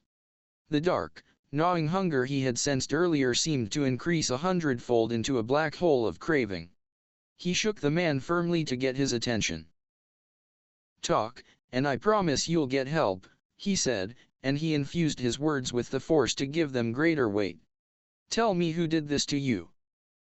For a moment Naruto thought he had gotten through to the man. His thrashing calmed and his eyes focused on Naruto's face. He opened his mouth as if to speak, but all that came out was a blood-curdling scream of pain. It was a scream that Naruto knew would haunt his nightmares for years to come. There was nothing human, or even sentient, in that scream, just raw, unimaginable, animal pain. The horror show only compounded when the rest of the attackers, all 9 of them, began screaming too. Even those who had been unconscious regained their senses in order to scream their agony at the world. To make matters worse, as soon as he touched the man, he had felt the shadow of his pain. Even as he recoiled, gasping, the echo of it clawed at his mind, rooting him to the spot. Naruto could only watch as they twitched and writhed before his horrified eyes. Several of them, acting with the monstrous strength available only to the dying, broke free of the clones and grabbed for their blasters. Paralyzed with shock and horror, Naruto and his clones could only watch as they each shot themselves in the head, apparently so desperate to escape their suffering that death was preferable. The sight of their lifeless bodies shocked Naruto out of his stupor. "Get the rest of them," he yelled to his clones. "Keep them still." He focused and used the Force to drag all the blasters away from the remaining attackers. His clones simultaneously worked to pin down and immobilize them before they could try to hurt themselves some other way. It was all in vain, though. Even as he reached out with the Force to do something, anything for the remaining attackers, they started to die. One by one, their screams petered out into quiet, pained whimpers before trailing off into a final death rattle. Naruto could do nothing but sit there, helpless and horrified, and watch the life leave their eyes. What was worse was that he could feel it. More than just feeling them die through the Force, which was bad enough, he could feel what they felt as they faded. The awful hunger, like an empty, bottomless chasm, seemed to rise and consume them. Every piece that remained of their twisted, mutilated minds vanished one by one, until nothing remained but the pain. Finally, mercifully, the hunger devoured that too, leaving nothing but a lifeless husk behind. Within 2 minutes, all the screams had stopped, leaving only a terrible, empty silence, broken by the distant cries of the injured and frightened civilians. As the last one finally died, he felt himself start to hyperventilate. Everything seemed oddly distant, as if it was happening to someone else, and he felt as if he were moving in slow motion. With the strange sort of detached calm that only comes when even raw panic is too mild a reaction, he noticed his heart was racing and his gorge rising. With an effort of will, he tore his eyes away from the fresh corpses and focused on calming himself down. He ran through several Jedi breathing exercises, along with a meditative calming technique that Jiraiya had taught him. It took a few repetitions, but eventually his heart rate dropped back down and the world seemed to snap back into some sort of focus. As it did, the cries of the various wounded civilians finally registered in his shocked mind. "Help the wounded," he told his clones as he struggled to his feet. He managed to stand up without vomiting, a major achievement he felt, and walked over to the nearest injured person. It was a woman, maybe 50 years old, her hair rapidly running to gray. Or at least it would have been, had her blood had not dyed it red. She had a nasty gash on her scalp, down to the bone in some places, probably from someone inadvertently trampling her in the initial panic. Naruto checked for a skull fracture, found nothing, and gave her a quick Bacta spray to help stop the bleeding before moving on. There were other, more gravely wounded people who needed his help. Naruto did not know how long he labored, helping the injured. The time passed in a blur of torn flesh and pained whimpers. The odor of blood and burning hung heavy in the air, more taste than smell really.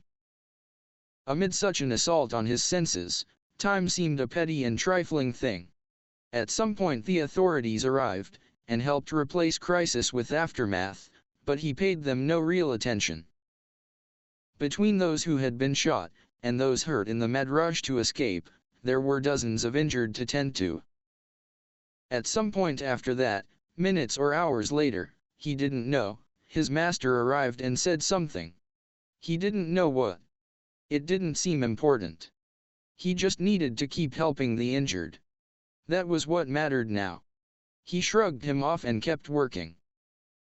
All of a sudden Naruto blinked and found himself sitting against a wall, his master looking at him with naked concern. He couldn't remember how he had gotten there, and everything was still a little fuzzy. Lucidity slowly dawned on him, and he realized Mace was saying something. "You hear me? Naruto, focus. Can you hear me?" Naruto blinked at the tone of obvious worry he could hear in Mace's voice. It was almost tender, and it was certainly the most emotive he had ever known his master to be. It then dawned on him that a response was probably in order. I can hear you, master," he said. "I am what happened." Something very much like relief flickered across Mace's normally stony visage before he composed himself once more. "You were in shock. When I got here, you were almost totally unresponsive. I had to use a force suggestion to get you to sit down and snap out of it." I am sorry," Naruto asked. He was still confused, and he tried to stand up, but Mace put a firm hand on his chest and pushed him back down. "Padawan, do not be sorry. Be specific," he said, his voice calm and commanding. "Tell me what happened." "They attacked. Those people I need to. Where's the queen? The shooters, they dash." "Calm yourself, Padawan." The note of command was firmer now, and it cut through his panic and adrenaline to reach the discipline Mace had spent the past few months drilling into him. "You must calm down. Find your center. The situation is under control. Queen Amidala is safe. Now, tell me what happened to you, and stay focused. Do not let fear unbalance you." Naruto nodded and tried to pummel his brain into functioning right. He was only partially successful, but it was enough for him to string words together. "It was at the end of the fight, after I had them all down. I tried to interrogate one of them, but their minds. It was like they were shattered. Broken. Focus, Naruto. Control your breathing. What happened next?" Naruto took a shaky breath and continued. "They started screaming and flailing everywhere. 2 of them shot themselves. They were in so much pain. I could feel it. I tried to connect with one of them, to see if I could help, and it was awful. Like a dying animal, but there was this hunger. There was so much hunger. It ate his mind. I could feel it. It was." At that point, the memories finally became too much for him. Naruto felt his stomach rebel, and this time he couldn't fight it back down. He turned off to one side and puked up his guts in a series of rattling heaves. Between retches, he noticed his master had put a comforting hand on his back and was sending waves of calm and peace down their link. It didn't take away the sudden nausea, but it took the edge off his growing panic. "I'm sorry," he repeated once he had finally emptied his stomach of even the bile. I should have done better. I shouldn't have freaked out like that. Mace shook his head and gave him an actual smile. It was small and fleeting, but it had definitely been there. Naruto, you have nothing to apologize for, he said. You protected the queen and her handmaidens. In less than 2 minutes, you evacuated the civilians. Even though you were in shock, you still helped the wounded. One of the medics told me you probably saved at least 3 lives with that alone.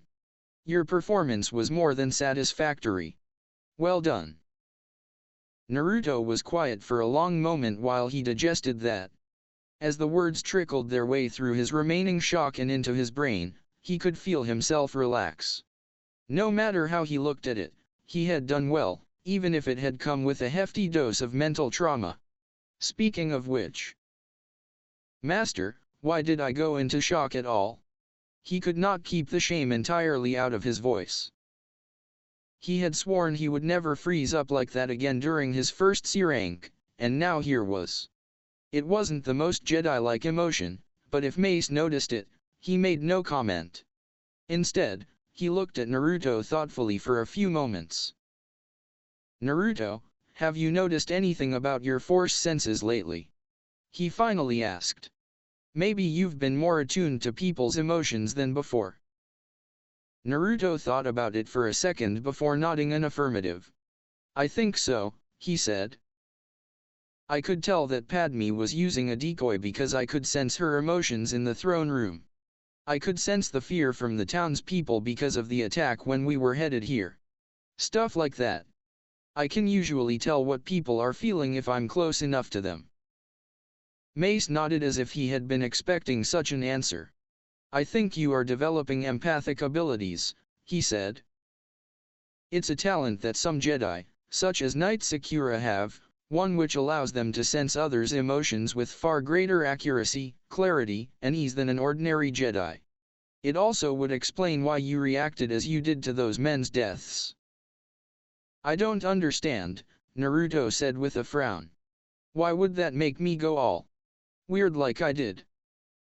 Naruto, without proper training, empaths are very vulnerable to extreme emotions around them.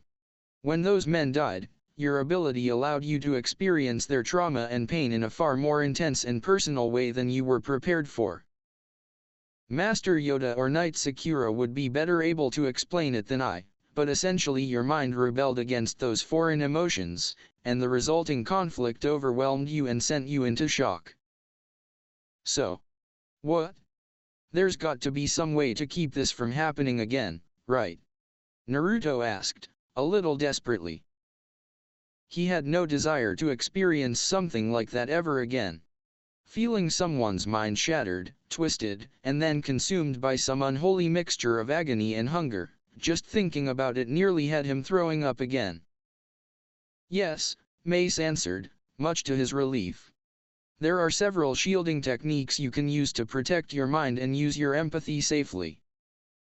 Again, either Master Yoda or young Aola would be better teachers for this, but for now, I'll show you what I know. Are you able to do it now? It's best you learn this as soon as possible. Naruto thought about it for less than a second before nodding. I can do it, he said. We've still got a mission to finish, and I can't let something like this get in my way. Mace gave him an approving look. You never take the easy road, he said quietly before sitting down in a meditative pose. All right, I want you to center yourself in your mind and then find your emotions. That should be fairly easy for you. For a moment Naruto wondered if his master had just made a joke, but he quickly dismissed the notion. If Mace Windu started developing a sense of humor, he was fairly sure his currently tenuous hold on sanity might slip entirely. It took him several tries before he could enter his own mind, but eventually, he felt the physical world fall away. When he opened his eyes, he was in the typical flooded sewer tunnels that made up his inner world. In the distance he could hear the Kyuubi's deep, rumbling breathing, but it was a long way off. This far from the cage, the water on the ground was cleaner, and the walls weren't as damaged or industrial looking. Indeed, here they more closely resembled some sort of ruined stone carvings than they did a sewage tunnel. He looked at them curiously for a bit, before resuming his search for his emotions. "I've got it," Naruto said once he had done as Mace had asked. His emotions took the form of a vast, glowing cyclone of mist and light, churning away in a chamber within his mindscape. Occasionally tendrils of lightning would flicker out into one of the half-visible pipes that lined the walls, sending a pulse of light along its length. It felt wild, powerful, dangerous even, but also alive and vital. "Now I want you to take your emotions and tag them," Mace said. "Imagine marking them with something to make them unique, your own, distinct from mine or anyone else's. Do not tell me what it is, just make sure that you can immediately tell them apart from anything else." Naruto thought for a moment about how to mark his emotions. He wanted it to be simple, so he could maintain it easily enough, but also specific to him. He toyed with the idea of somehow writing his name on the whirlwind in his mindscape, but that felt a little childish, even to him. It would also probably take forever. After a few minutes, though, the perfect idea came to him. With just a few seconds of concentration, the sound of the whirlwind shifted from the howl of strong winds to music. Not just any music, though. It was the song of his Kyber crystal, and it was as unique and personal to him as anything could be. Every detail of his crystal, from its shape to its color to its symphony in the force, was etched into his soul. As far as Naruto knew, he was the only person in the entire galaxy who knew or could ever know that song. Once he was satisfied with his work, he withdrew from his mindscape and opened his eyes in the physical world once more. "It's done," he said. Mace nodded and helped him to his feet. "Good," he said. "I want you to do that at least once an hour for the rest of the day, to help reinforce it. It is not a perfect solution, but it should at least let you distinguish between your own emotions and those you pick up from others. Controlling them, though, will be up to you for now." Naruto nodded, and then nearly face-planted as a wave of weariness swept over him. Mace caught him by the shoulders and helped prop him up until he got his feet back under him. "On second thought, it would probably be best if you rested for now," he said. "Experiencing what you did took a heavy toll. You can sleep in the speeder on the way back to the palace. The debrief won't be for hours. I will wake you when it's time." Naruto just nodded, too tired for words. The 100-meter walk to the speeder felt like it took a month, but he eventually stumbled his way into a seat. At that point, he lost the fight to keep his eyes open, and he let his head rest on his master's shoulder. He was asleep before the engines even started. Naruto was still sound asleep when they reached the palace, something for which Mace was grateful. Being exposed to such grisly deaths as those men had suffered had clearly shaken his Padawan. Whatever protestations he might make to the contrary, Mace could tell that he was not, in fact, anywhere close to fine. He needed rest, and probably a session or three with the mind healers back at the temple. It was tempting to blame himself for not recognizing Naruto's budding empathic powers sooner, but he swiftly crushed that train of thought.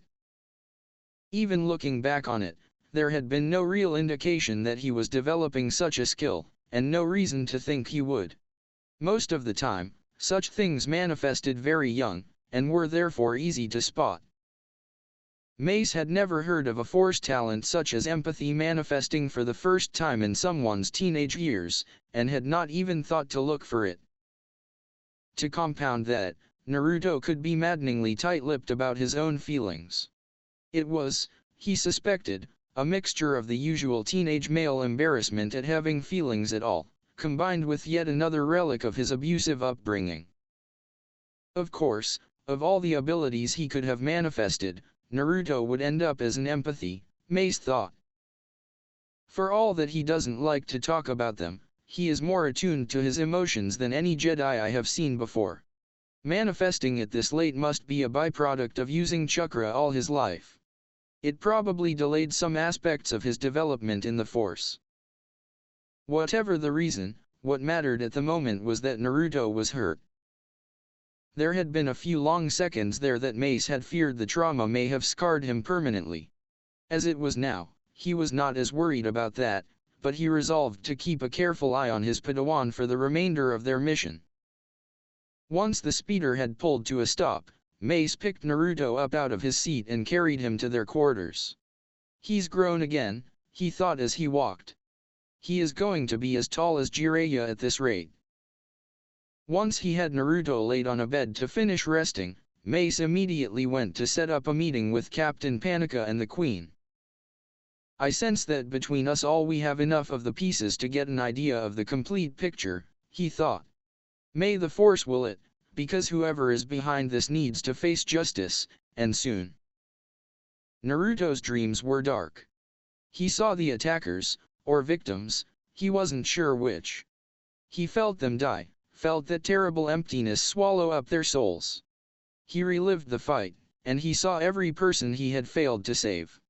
All the while he heard the distant echoes of the Kyuubi's laughter, mocking him.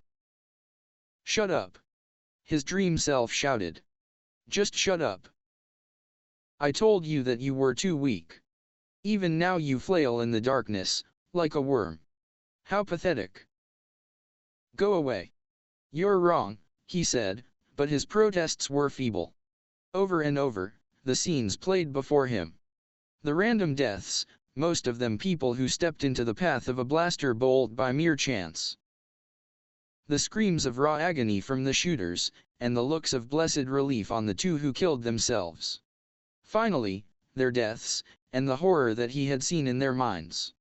Together they wove a grim tapestry, one he couldn't turn away from. See where refusing me has led you. Where it leads you still. How many more such failures can you endure? How many more will die for your petty spite? Naruto shook his head. I won't listen to you.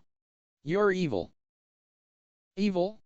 I offer you the chance to stop evil. Use my power. You could right these wrongs in an instant. You could track down your enemies wherever they are hiding and drag their broken bodies into the light. It would be easy. Naruto glanced up and saw the vast expanse of the Kyuubi's cage in front of him. Behind the bars, two red eyes glowed like ancient suns, suspended far above him in an inky sky. The paper seal that covered the lock lay before him, just out of reach. A red miasma of chakra seeped through the bars and swirled in front of him. He could feel the pure, unfiltered power it gave off, along with the familiar malice. You know what you must do. You have done it before. Take my power, use it, and fulfill your precious promises. Think of all that you could accomplish with such power. All you have to do is take it. Naruto's hand began to move, though whether to seize the power in front of him or banish it even he did not know.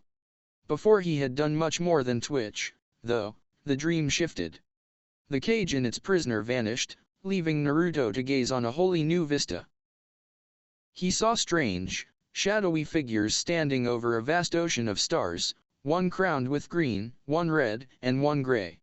They loomed taller than mountains, their faces distant and obscured. One of them, the one crowned with green, turned to face him, and spoke in a woman's voice, one he found familiar.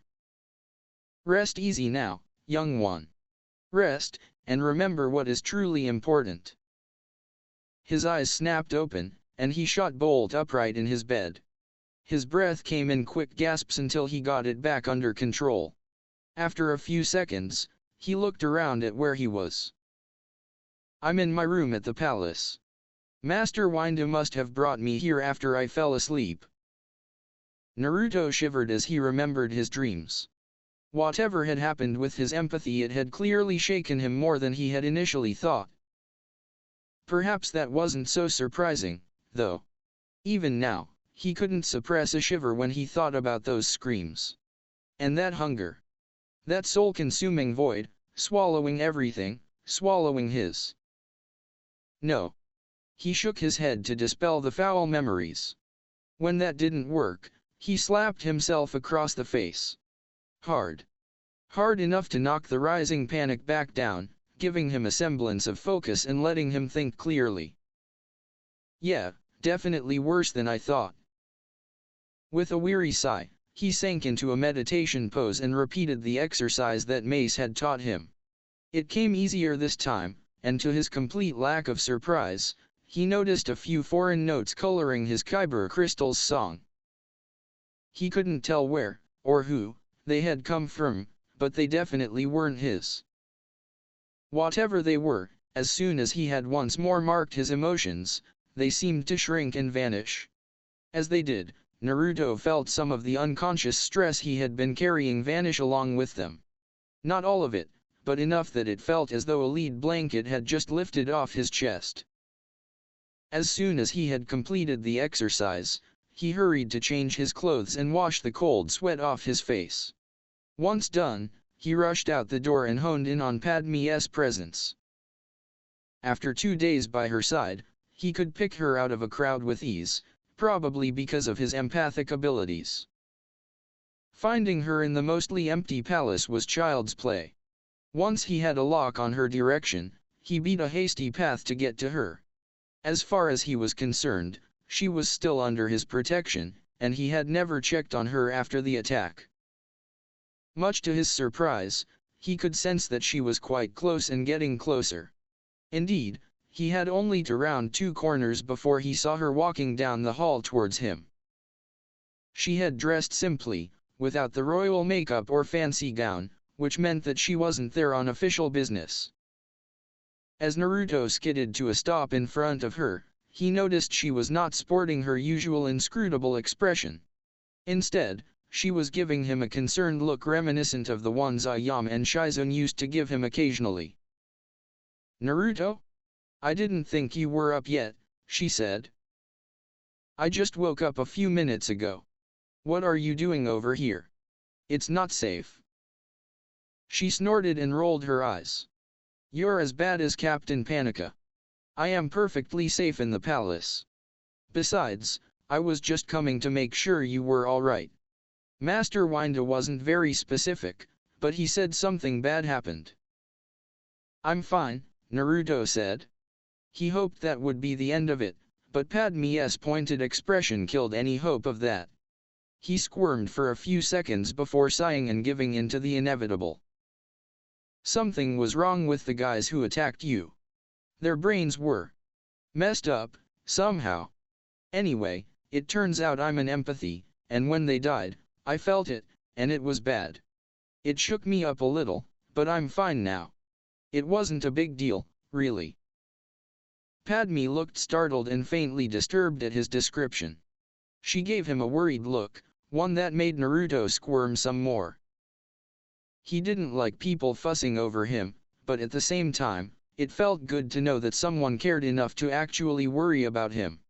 It made for an uncomfortable mix of feelings, one that he handled in the finest traditions of teenagers everywhere. He ignored it and hoped it would go away.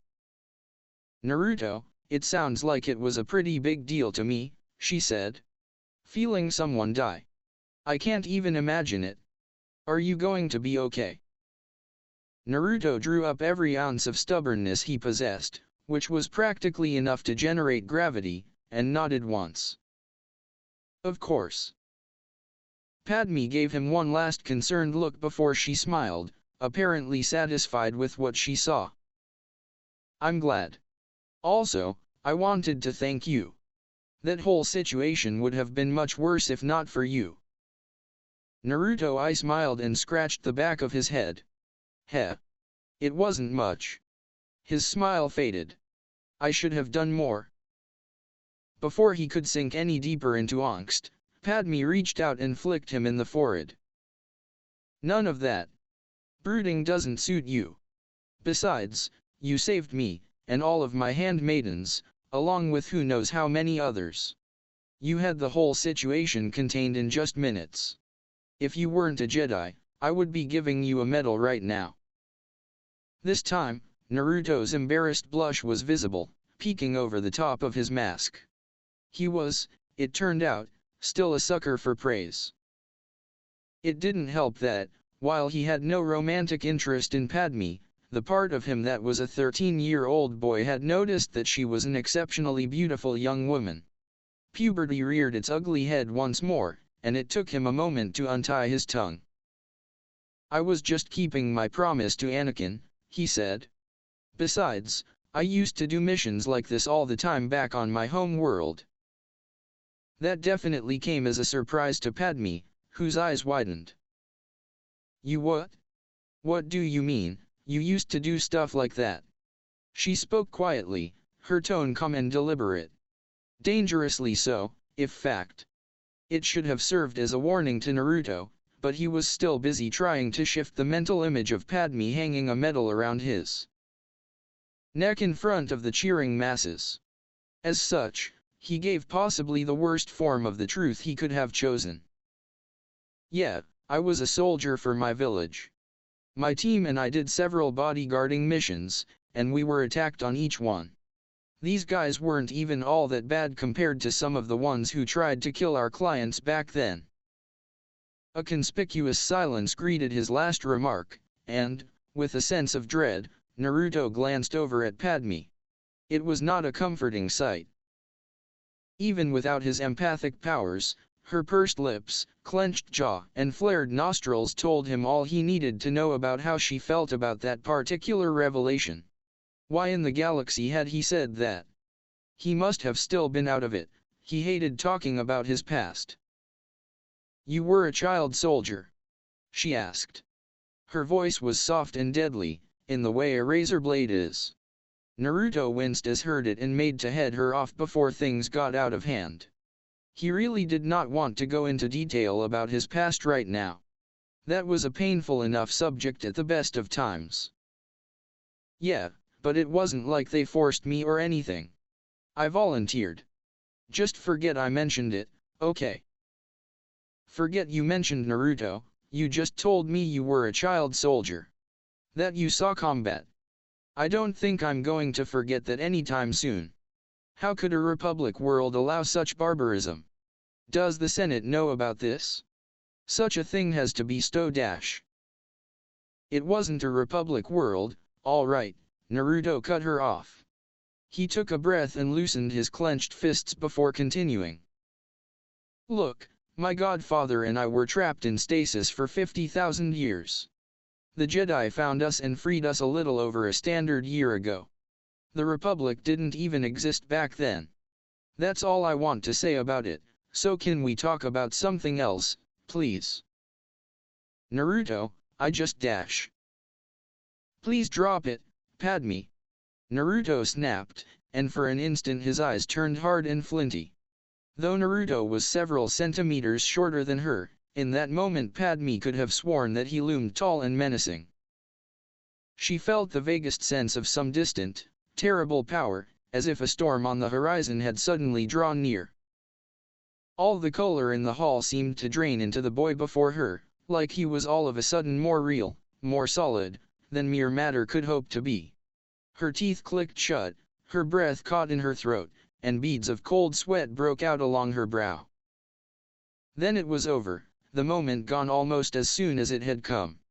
Naruto closed his eyes and took a series of deep slow breaths. Padme released the breath she had been holding and surreptitiously wiped her forehead. Wisely, she said nothing, and waited for Naruto to finish calming himself. "I'm sorry," he said after a minute. I am sorry. It's just, I really don't like to talk about my past. It happened, it's over, and I want to focus on the now. I'm sorry for scaring you like that, but can we please talk about something else?" Padme hesitated for a moment and then broke out into an apologetic smile. "Of course we can, Naruto. I'm sorry for pushing on a sore subject like that." She paused and smirked. "And you don't have to worry, you didn't scare me. I was just a little startled, that's all. Now, let's go to the debriefing. We don't want to be late." Naruto nodded gratefully and took up his usual position off to her right as they started off towards the meeting. As they walked, he shot her a teasing look. "You don't have to lie, you know. I could tell you were scared when I snapped at you." Padme somehow contrived to look politely confused and impish all at once. Naruto was almost tempted to take notes. "I don't know what could have given you that impression," she said. "You looked like you'd just seen a ghost." "I told you, I was just startled." "Empathy, remember," Naruto said, with the air of someone laying down an idiot's array in Sabak. Padme just shot him a stink eye. "I wonder if I can still have people beheaded," she grumbled. They glanced at each other and burst out laughing.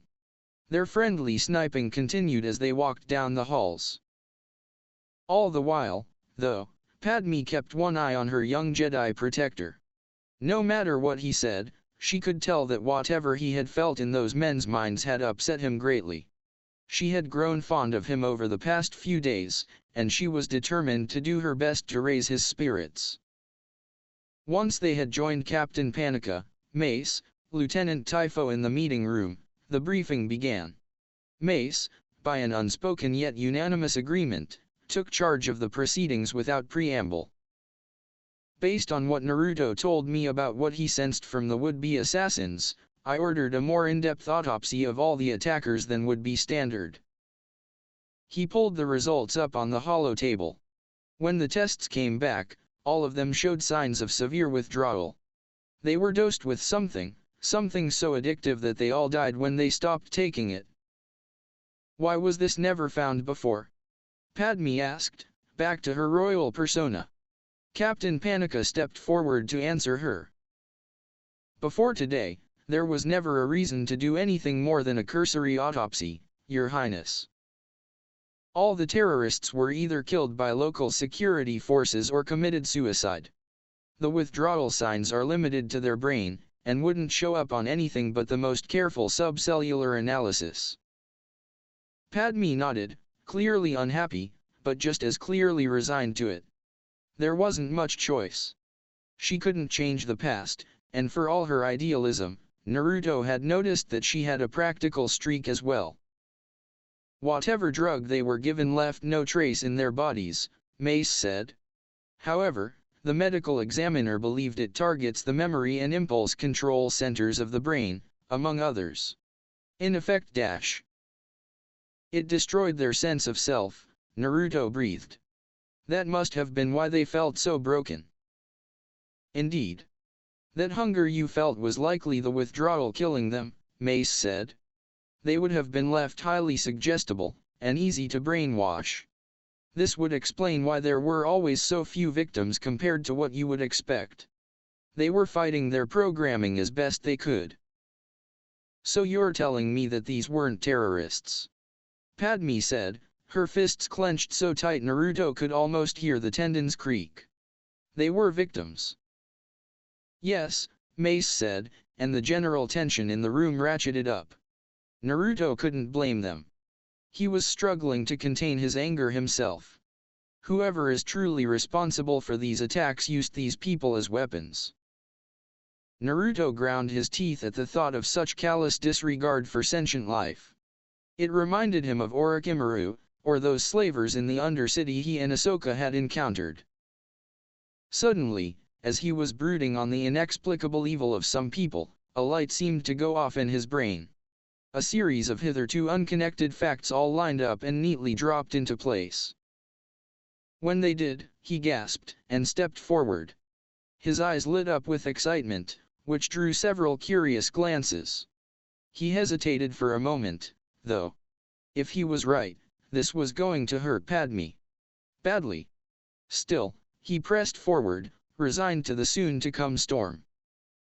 "All these victims were among the missing people, right?" he said, in answer to the unspoken questions. "We can't confirm it, but that's a reasonable assumption," Lieutenant Typho said. "It would certainly explain why we haven't been able to identify any of them. The Trade Federation destroyed most of the missing people's records." "Exactly," Naruto said. "But how would the kidnappers know to only target people who didn't have records anymore? Governor Bibble said that they only partially destroyed your census records. Some of them were still intact. If these guys were just targeting random transients, you should have been able to identify at least a few of the attackers. What are you getting at, Naruto? Padme asked. Whoever kidnapped these people and turned them into mindless weapons had to have access to the remaining census data. That's the only way they could have checked to see if their targets were still in the database. It took a few seconds for the implication of what he had just said to sink in, but once it had, Naruto felt the ripple of shocked realization run through the room. Captain Panika summed up everyone's thoughts. Whoever did this is us in the government, he said, disgust and self-recrimination vying for space in his voice. How could I not have seen that? Because I don't think they're actually in the government per se, Naruto said. Panika and Typho shot him confused looks, while Mace gestured for him to continue. My clones have been spying on everything going on in the palace since I arrived.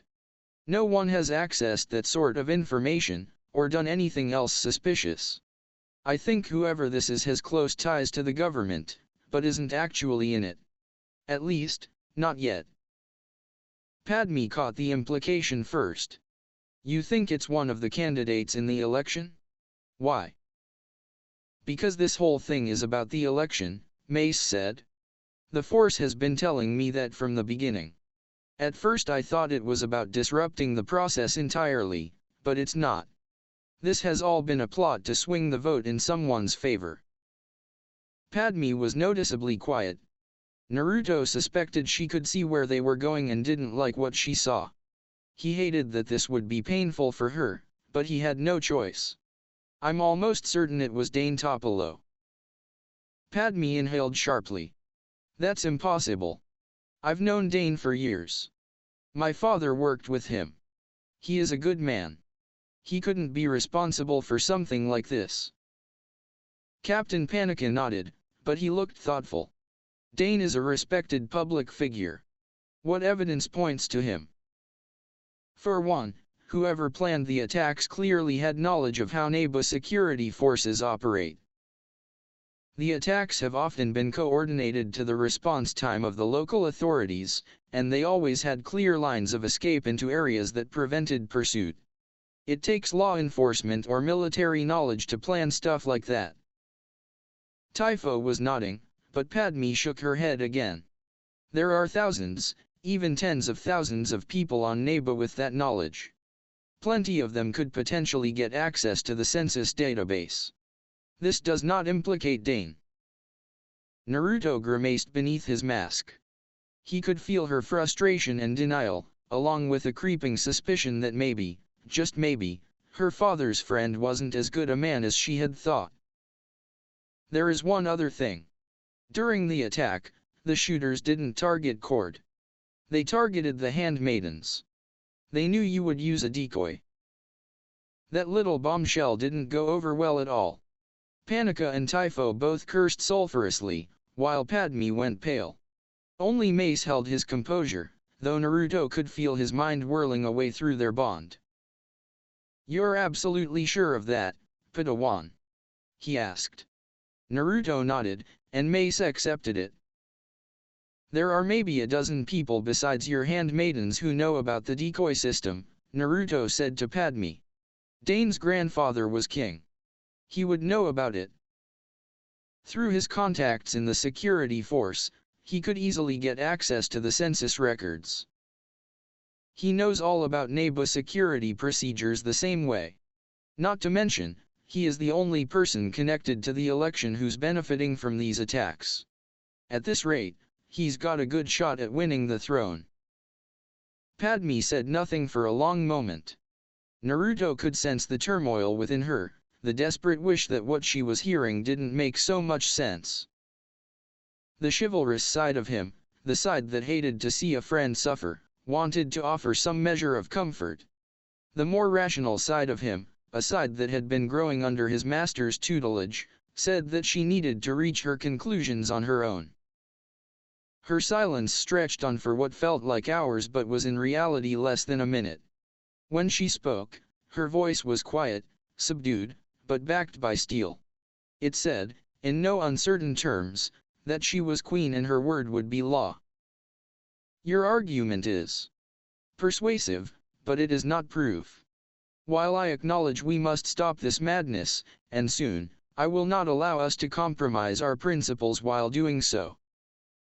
Moreover, a false move now could alert the true culprits, as well as throw the entire election into chaos. If you would have me order Dane's arrest, then bring me evidence of his treachery. Panika and Typho both inclined their heads with a murmured, "Yes, Your Highness." Naruto looked at his master, who stepped forward to speak. "If that is your decision, then we will begin investigating right away. With your leave." Padme nodded and dismissed them. Mace turned to leave, and motioned for Naruto to follow. Once they were in the halls, he looked down at his Padawan with approval. "You put that together well, Naruto," he said. "You grow more perceptive by the day. You are learning to trust the Force, and listen to what it says." Naruto shot him a suspicious look. "You had already figured out it was Dane, hadn't you?" Mace tilted his head to one side. "I suspected him, certainly, but I was not sure. I did not know that the assassins had ignored the decoy. That was a crucial detail, one you did well to spot." Naruto huffed a little, but he let it slide. There were other, more pressing things bothering him at the moment. "We should go after him now. We know he's guilty. Why don't dash?" "Because we do not, in fact, know that he is guilty." Mace cut him off with a severe look. "We suspect he is guilty. Remember, Padawan, Jedi are not above the law. No one is. Queen Amidala was right to demand proof, for both practical and moral reasons." At that, he stopped and pinned Naruto in place with a stare. It wasn't angry or judgmental, but Naruto still felt as if he was being examined, though for what he didn't know. Just when he was about to ask what was wrong, Mace spoke. "Naruto, can you keep a clear head on this mission?" he asked. Before Naruto could give his emphatic, and slightly offended assent, he stopped him with a raised hand. "Do not let your emotions cloud your judgment. You just went through a mental trauma, one you have not yet fully recovered from. This mission has become very sensitive, so I need you to center yourself and give me an honest assessment. Can you keep a clear head?" Naruto swallowed his initial angry retort. As much as he hated to admit it, his master had a point. "Force, I nearly blew up at Padme just for asking a question earlier," he thought. "Can I really be level-headed right now?" He silently went back and forth on the matter, before his face set with determination. In the end, there was only one answer he could give. "I can handle it. I have to. I have a promise to keep." Mace looked at him for another long moment before he nodded, apparently satisfied. He knew what promises meant to Naruto and knew to respect them. Even so, if he had actually thought Naruto could not handle it, he would have benched him in a second. His unspoken vote of confidence bolstered Naruto's own. "Very well. In that case, I want you to tail Dane. You are less conspicuous than I am, and more suited for stealth work. Follow him everywhere. Find out if he is guilty, and who else is involved if he is. I will follow up on the attackers. If I can identify them, we may find out how and where they were abducted." Naruto smiled beneath his mask. As familiar as bodyguard work was to him, he had never liked to stand by and wait to be attacked. Here was a chance to do what his instincts always told him to do, find the bad guy and take him down. Even if it was only a glorified stakeout, at least he would be doing something. As it turned out, that something was not quite as exciting as Naruto might have hoped. Finding Dane had been easy enough, as the man's location was usually public knowledge. Following him had been even easier. The man had guards, of course, but no one with the skills to detect Naruto when he was being stealthy. At public events, a change of clothes and a few minutes' work with some hair gel and makeup served to disguise him well enough in the crowd. He looked like one of hundreds of avid supporters, or like the child of one at least. When Dane was out of the public eye, Naruto used good old-fashioned sneakiness to slip close enough to let him see and hear what the man was doing. With the Force enhancing his already formidable senses, a trick Mace had taught him, close enough meant within 250 meters. Usually he managed to get quite a bit closer than that. He had considered using a henge to insert himself into Dane's retinue of aides, servants, and advisors, but he had ultimately decided against it. For one, no one Naruto could pose as would be high enough in Dane's confidences to gain any useful evidence. Indeed, from what Naruto could tell, none of the campaign's inner circle had more than a professional relationship, and they never discussed much besides the campaign and their political agendas. For another, Naruto did not want to spend any more time near Dane Topolo than he had to. The man's presence grated on his already oversensitive empathic powers. It wasn't that he radiated especially potent emotions though. It was that he didn't seem to radiate, or indeed feel, much of anything at all. Aside from a constant sense of arrogance and the occasional flash of irritation, his mind felt like a high desert, cold, dry, and lifeless. He also had the excuse that he could not yet maintain a henge while using the Force. Master Yoda insisted it was possible to use the Force and chakra at the same time. They were, after all, just two different expressions of the same thing, but neither he nor Jiraiya had made much progress on it yet. Given how invaluable the supernatural insights the Force granted could be, Naruto preferred to use it while investigating. The last reason Naruto remained hidden was one he would not be sharing with his master, lest he earn a disapproving glower and who knew how many hours of meditation as penance. It was more exciting. The thrill of dodging the guards, the risk of discovery, and the mental image of himself as a cool, undetectable spy, lurking in the shadows, all appealed to his inner 9-year-old. It also helped make up for the stultifying lack of anything interesting to actually spy on. As Naruto soon learned, the life of a politician was one of endless meetings, handshakes, and smiles so fake that he, an expert on such things, was half tempted to take notes. For the first 2 days, Dane was a singularly boring target of observation. So much so that Naruto even began to doubt that he was actually involved. Every time those doubts appeared, though, he would remember the barren tundra he had sensed in Dane's soul, and he kept at it.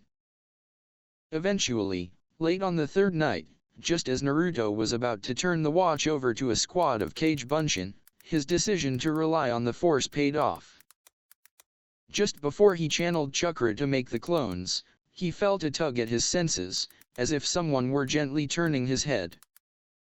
If there was one thing that Mace had drilled into his head even above the need for patience, it was to listen to the Force, so he listened.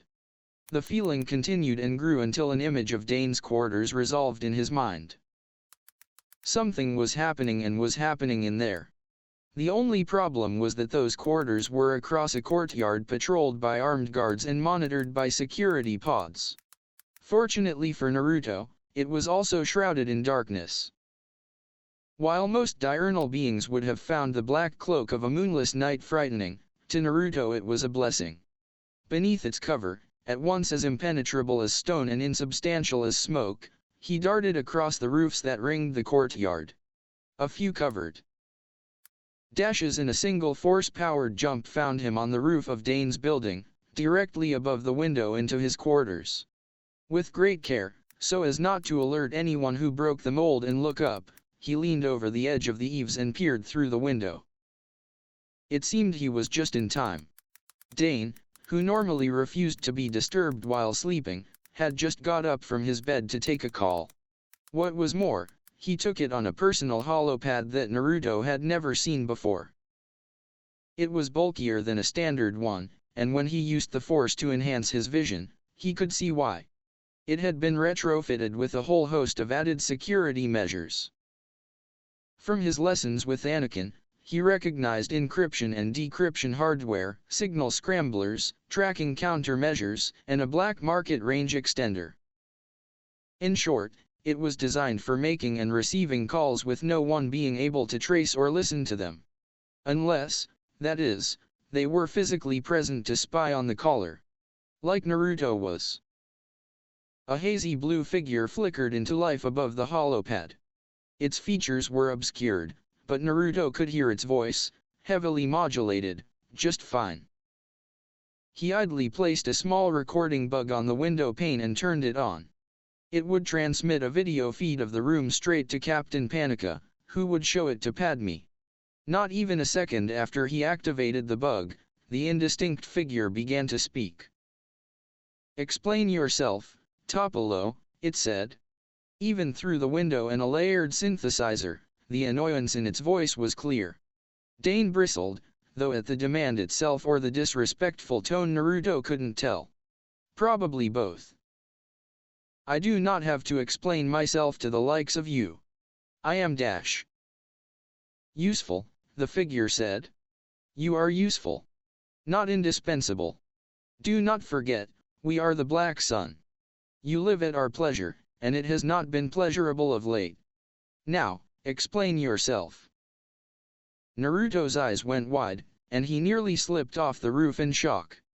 Black Sun was a name that brought up all kinds of nasty memories. The image of a group of young women and girls, huddled, starved, and frightened in the bowels of Coruscant, drifted across his mind. Black Sun had been responsible for that slaving ring he and Ahsoka had stumbled upon a year ago. They were far more than just petty slavers, though. Black Sun was the largest, oldest, and most powerful criminal organization in the galaxy. They had a hand in everything from drugs to weapons to piracy, and every imaginable crime in between. Rumor held that they had entire governments bought and paid for, and entire systems under their complete dominion. They were vast, evil, and nigh untouchable, and now they were on Naboo.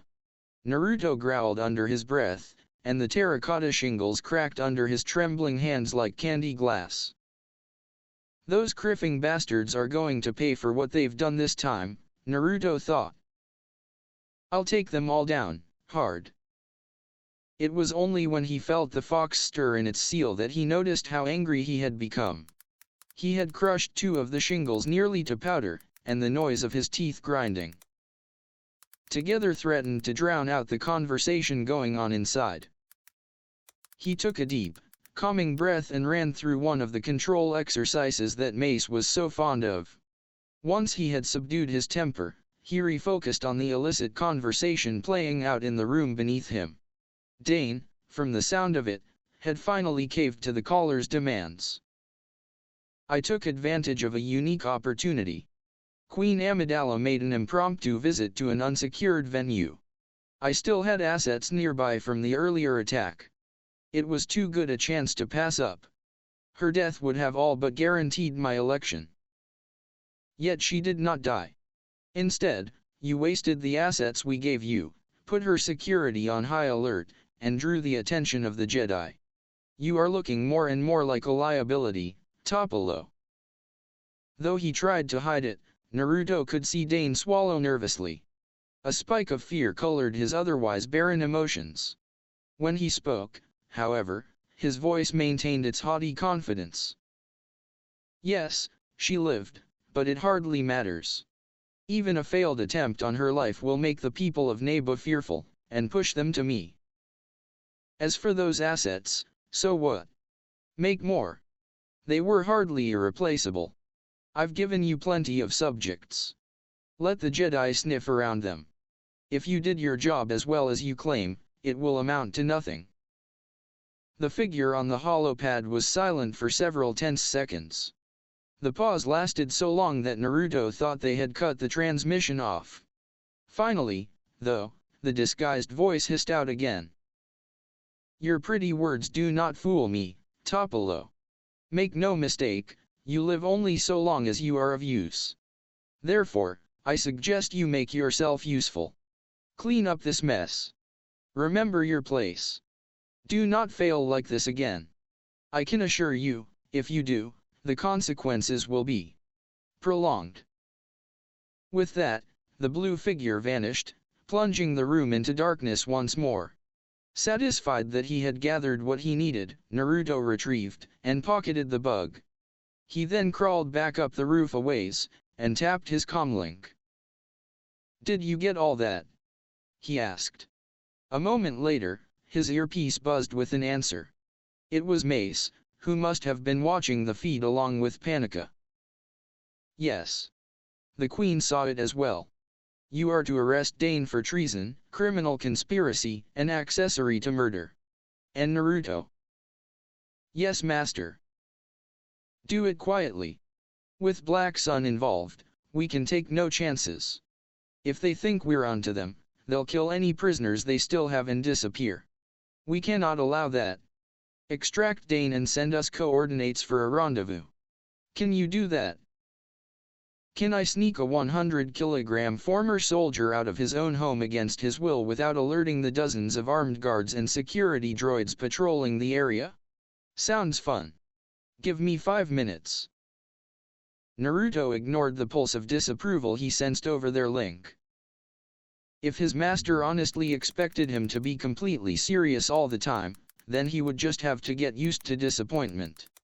Besides, just because he joked around a little on comms didn't mean he wouldn't be serious when it counted. He just wasn't above having fun while he worked. A quick glance showed Dane was still awake, and reading a report of some kind in his chair. Luckily, it faced away from the window, leaving Naruto free to act. Without further delay, he dropped noiselessly to the balcony below. A cursory examination of the window found only a basic lock wired to an alarm, which immediately raised his suspicions. Even an honest politician would have better security on their bedroom window. When he looked closer, he saw a more advanced hidden sensor grid that would raise the alarm if he messed with the others. If he had tried to disable the obvious security measures, he would have inadvertently activated the real ones.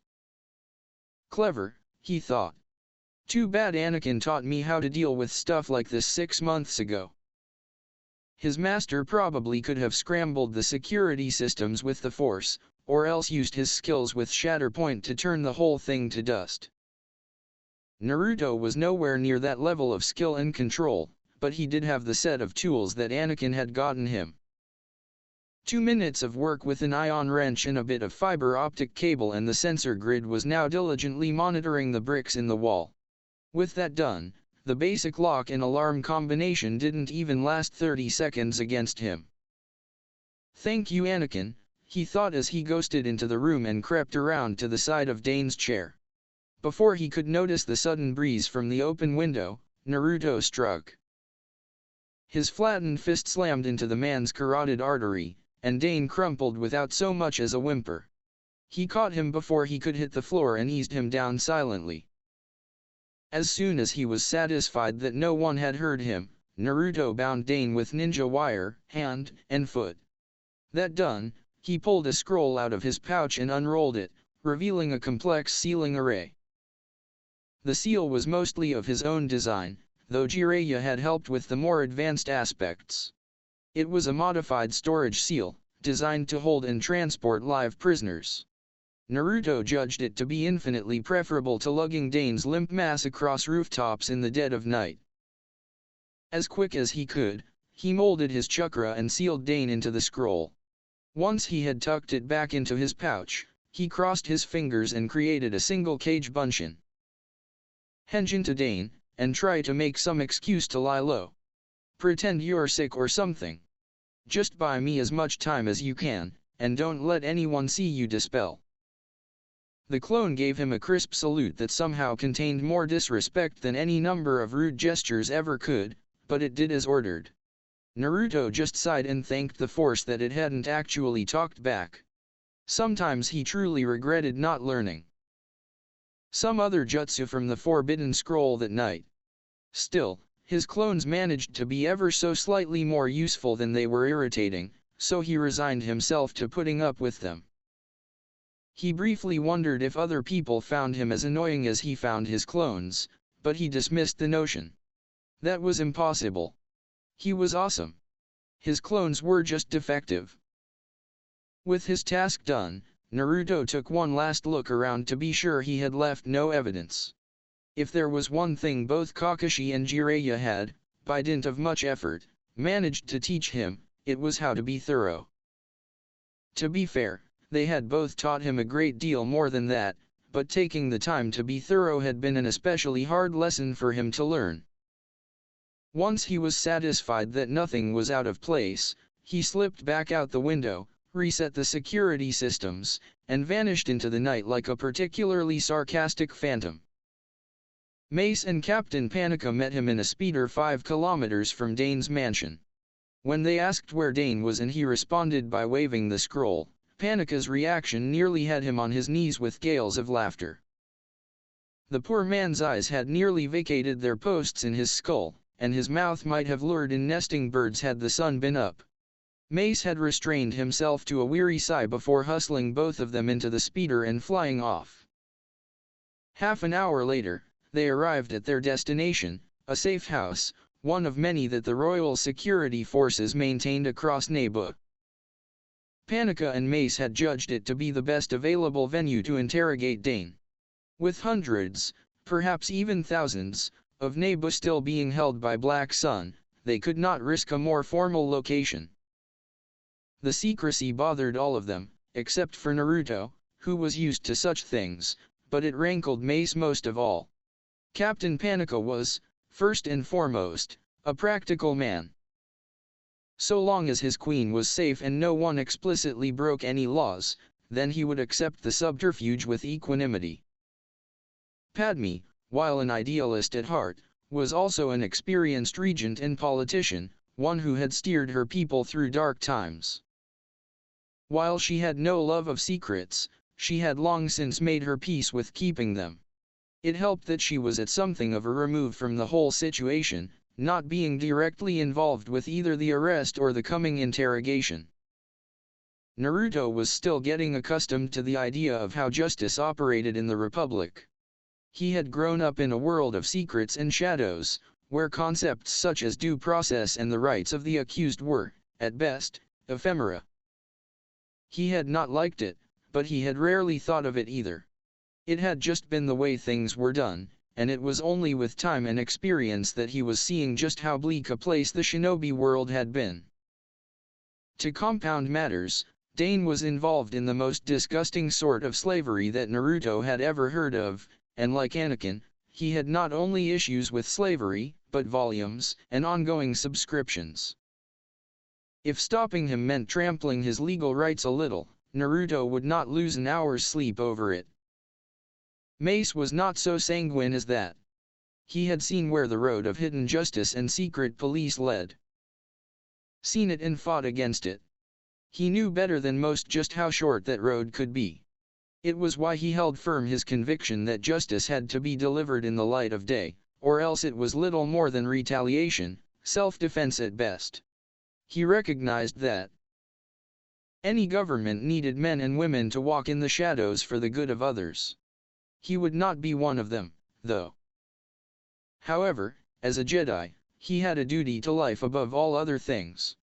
Specifically, he had a duty to the hundreds, perhaps even thousands of lives, of people, that Dane had delivered into the hands of Black Sun. Those people were not only victims, they were also hostages. Mace had encountered Black Sun operations before, and the organization had a well-deserved reputation for using hostages as leverage and living shields. The only way to save those people was to take their captors by surprise, and that meant subterfuge. It also meant that he needed to get the location of the Black Sun base from Dane, and quickly. Naruto's clone would not be able to pass as Dane for long. Once they had set up the interrogation room, Mace gestured to the waiting chair. "Let him out, Naruto, then stand to the side. Observe and learn, but do not interfere." Naruto flushed. "What? But master, I can help. I want to dash." Mace raised his palm, silencing his Padawan. "I know you want to help, Naruto, but now is not the time. I have not taught you how to conduct an interrogation yet. What's more, you are too close to this." Naruto flinched and made to retort, but Mace kept right on. The last thing he needed was for Naruto to build up a full head of steam. He sympathized with his Padawan's frustration. His reaction the first few times Master Trasaa had benched him during a mission had been much the same, if not worse. Still, there was too much at stake for him to bend on this issue. He could sense the shatter points surrounding this interrogation. You are still off balance from earlier. I can sense your grief, your anger. Beware those feelings, Naruto, for they lead to the dark side. Mace saw Naruto's resolute determination, and his voice softened a hair. Padawan, this is not a matter of trust. I trusted you to investigate and arrest Dane, and you did not let me down. However, interrogating someone like Dane is difficult. It takes experience and calm. Right now, you are short of both. Do you understand? Mace could feel the ball of emotions all tangled up in his Padawan. There was his natural stubbornness, a deep sense of righteous anger, and the lingering trauma of feeling such awful deaths. All of it was mixed with a healthy dose of typical teenage turmoil, something even Jedi were not wholly immune to. As he spoke, though, he saw a change. He watched as the frustration in Naruto's eyes slowly drained away, to be replaced by understanding. Reluctant understanding, certainly, but understanding nonetheless. Fine, Naruto said, a tinge of bitterness still present in his voice. Mace let it go, though. There were more immediate concerns than some teenage attitude. Without further protest, Naruto unsealed the still unconscious Dane from the scroll and stuffed him into the proffered chair.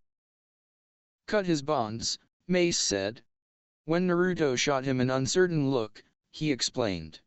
He uses fear as a weapon. Let him see we are not afraid, that we are strong. Men such as this are usually cowards at heart. Take away their favorite weapons, fear, money, hired muscle, and they become far more tractable. Naruto nodded and stepped into a corner, blending into the shadows. With the hood of his robe up, he cut a vague and indistinct figure, more a part of the background than another person in the room. Mace turned his attention to Dane, who was still slumped in the chair, out cold. He reached out with the force and gave the man's mind a sharp prod.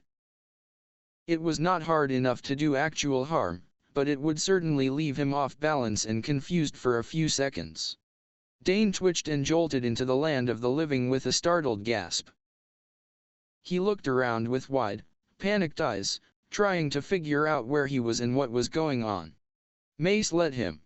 A less experienced interrogator might have immediately started in with the questions to keep him off balance, but Mace knew better. Let him get his bearings, he thought. Let him see the truth of his situation. He will try to usurp control if he can. When I take that control away from him, how he reacts will tell me just what sort of coward he is. Sure enough, after a few seconds of naked fear and confusion, Dane schooled his features and seemed to calm down. It was an act, of course. Mace could see the seat on his brow, and the furious beat of his pulse in his neck. Still, when he spoke, his voice was steady, holding just the right amount of indignation and anger. What is this? Who are you people? How dare you kidnap me? Do you have any idea who I am? You are Dane Topolo, candidate for the throne of Naboo, former member of Naboo Royal Security, planetary terrorist, and current accomplice to the Black Sunday. Mace's voice was a glacier, cold, and implacable in its inexorable march, grinding any feeble protests beneath its grim weight. Dane flinched for an instant, before he rallied and fired back. What are you talking about? Terrorist?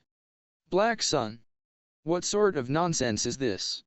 When the Queen finds out about this outrage, she'll dash. The Queen ordered this, Mace said. We have a recording of your conversation with a Black Sun operative earlier tonight. We have records of you accessing the remnants of the Naboo census data just weeks before the attacks began. We even found several bank accounts you hold under an alias. The money in them came from a known Black Sun front company. Dane was silent for nearly a minute. His face flickered between anger and shock, before it finally smoothed and went blank. His voice, when he spoke again, was no longer indignant or outraged. It was flat, arrogant, and even a little bored. "If you have all that evidence, why am I here, then? You don't need to waste time with some secret interrogation. You could just put me on trial and have me convicted within a month." His eyes narrowed. "You need something from me, don't you?" "We will get to that," Mace said, before he added the force to his next words, making them harder to ignore.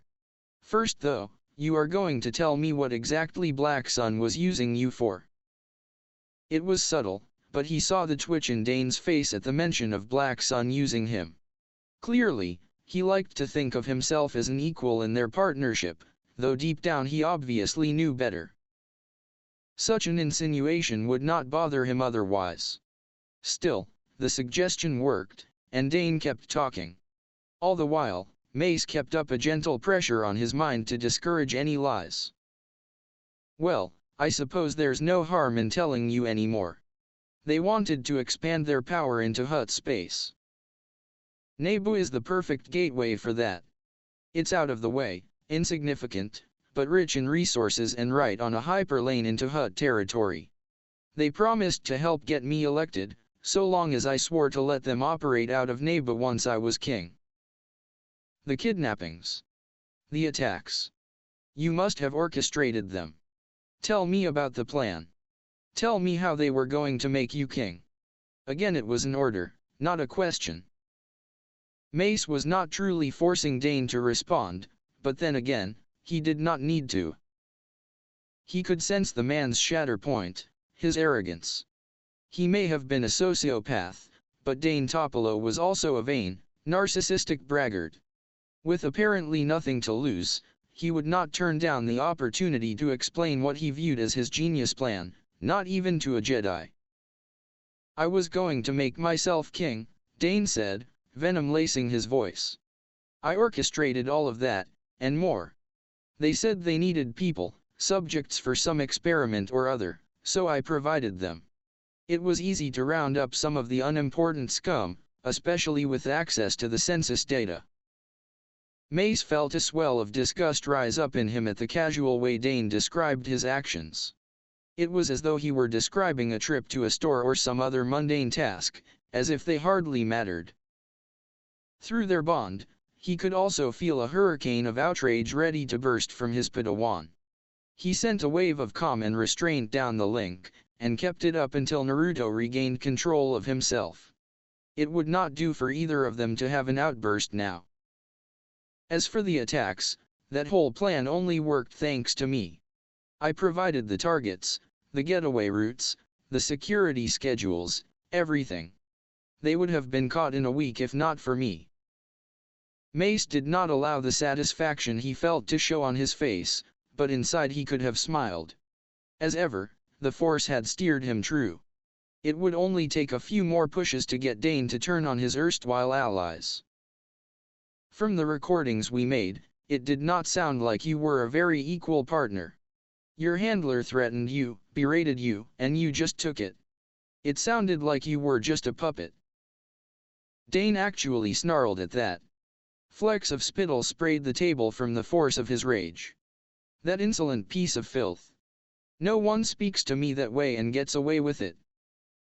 Mace raised a doubtful eyebrow. "Really? Because that insolent piece of filth seemed confident he could get away with it just fine.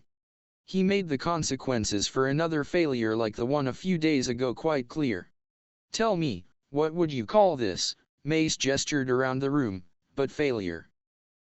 Dane's anger seemed to leak out of him at that, leaving him looking deflated. He went pale, and Mace spotted a tremor in his hands. Clearly, narcissistic sociopath or not, even Dane Topolo knew to fear the wrath of Black Sun. As that fear grew in him, Mace spotted the second shatter point, self-preservation. "You must have provided them with a base as well. They would need one to operate from. Tell me where it is, and I will see to it you receive protection in prison." Dane snorted in contempt, but Mace could sense his resistance buckling, and pressed on. Black Sun insulted you, humiliated you. You owe them nothing. No one knows that you have been arrested. They will have no reason to think you sold them out. Tell me where their base is, and I will take it, and them, down.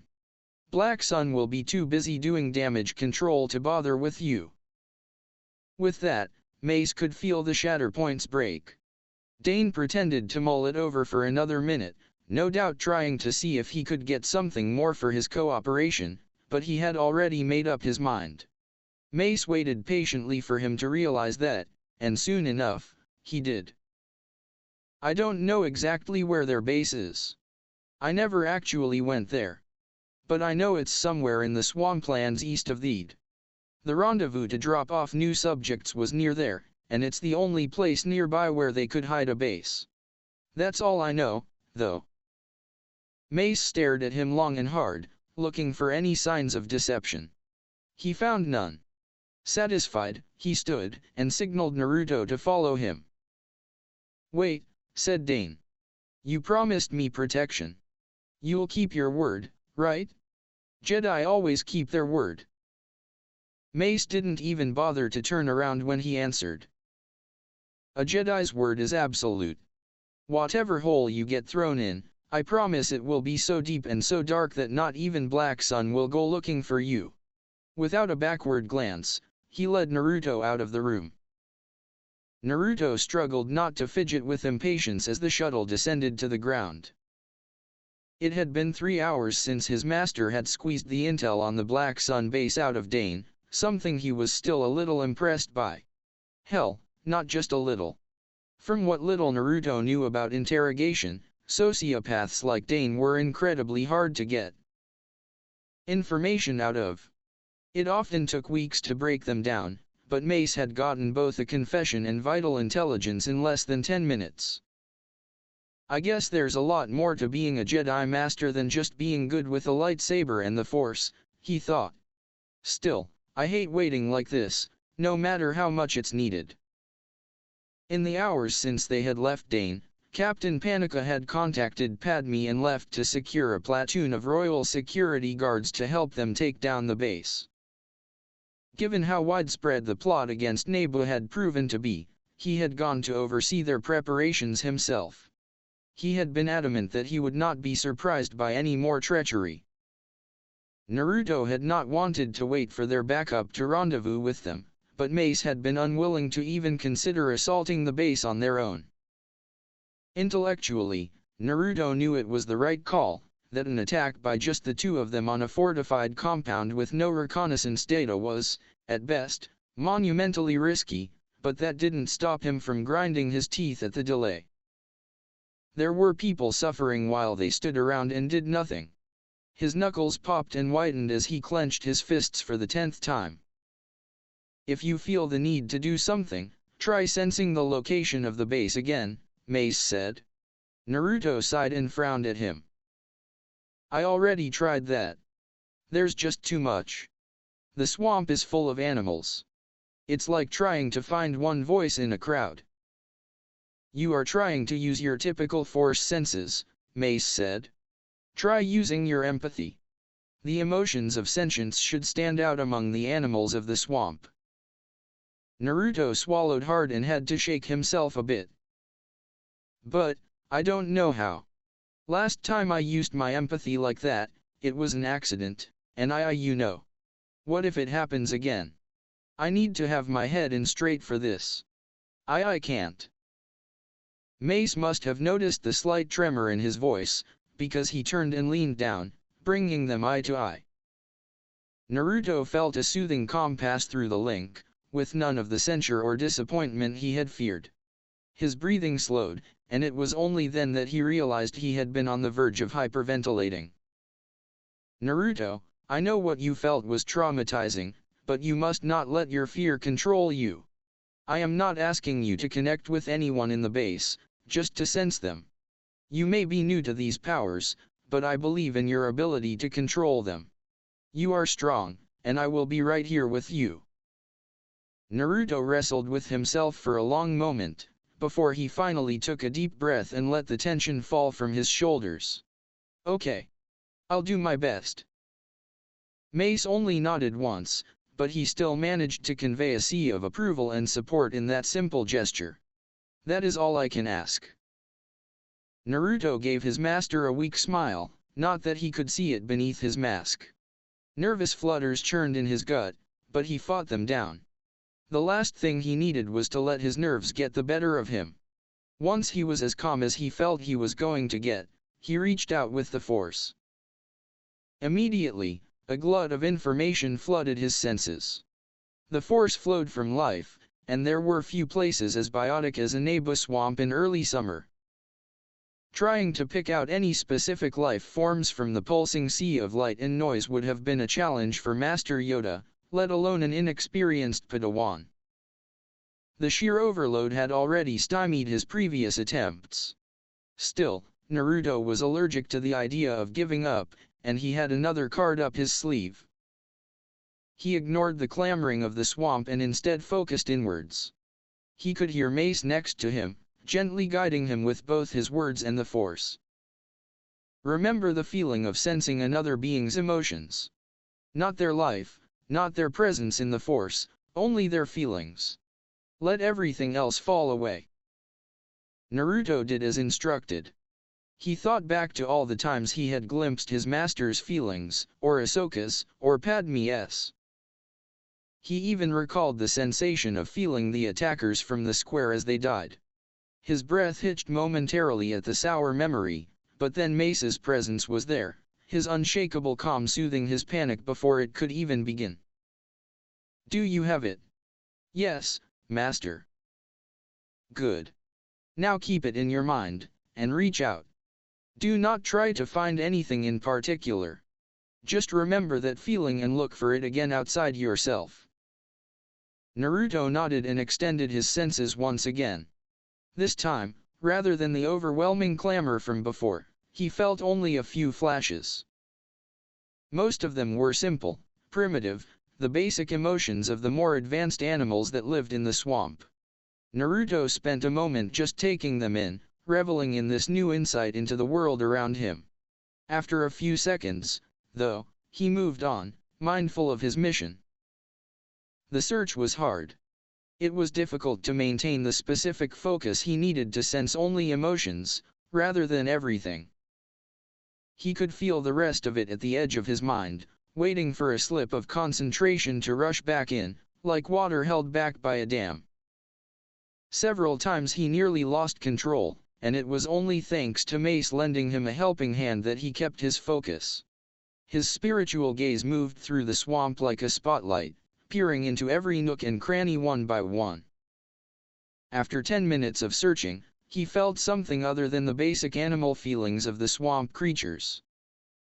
Deep within the wetland forest, several dozen meters below the ground, he felt a tangled cluster of negative emotions. He looked closer, straining his newfound senses, until the indistinct sensation came into focus. Fear, pain, anger, sadness. No hope and no hope, lonely lon libed. Naruto. Alone. Dark fear, scream fear. No no no no please no. Hunger pain fear hungry. Naruto. Help me, pain fear pain. Dark alone fur. Tired thirsty, hungry thirsty, cold cold. Naruto, come back. Naruto opened his eyes with a heaving gasp. Cold sweat poured down his brow in defiance of the muggy heat of the swamps. Mace was kneeling right in front of him, his hands on either side of Naruto's head. What happened? Naruto asked. He was still a little disoriented from what he had felt. Whatever you felt must have started to overwhelm you. You hyperventilated, and you weren't responding to me. I had to force you back to yourself before things got out of hand. Just rest for a bit. You will be all right. Naruto nodded and let himself slump to one side.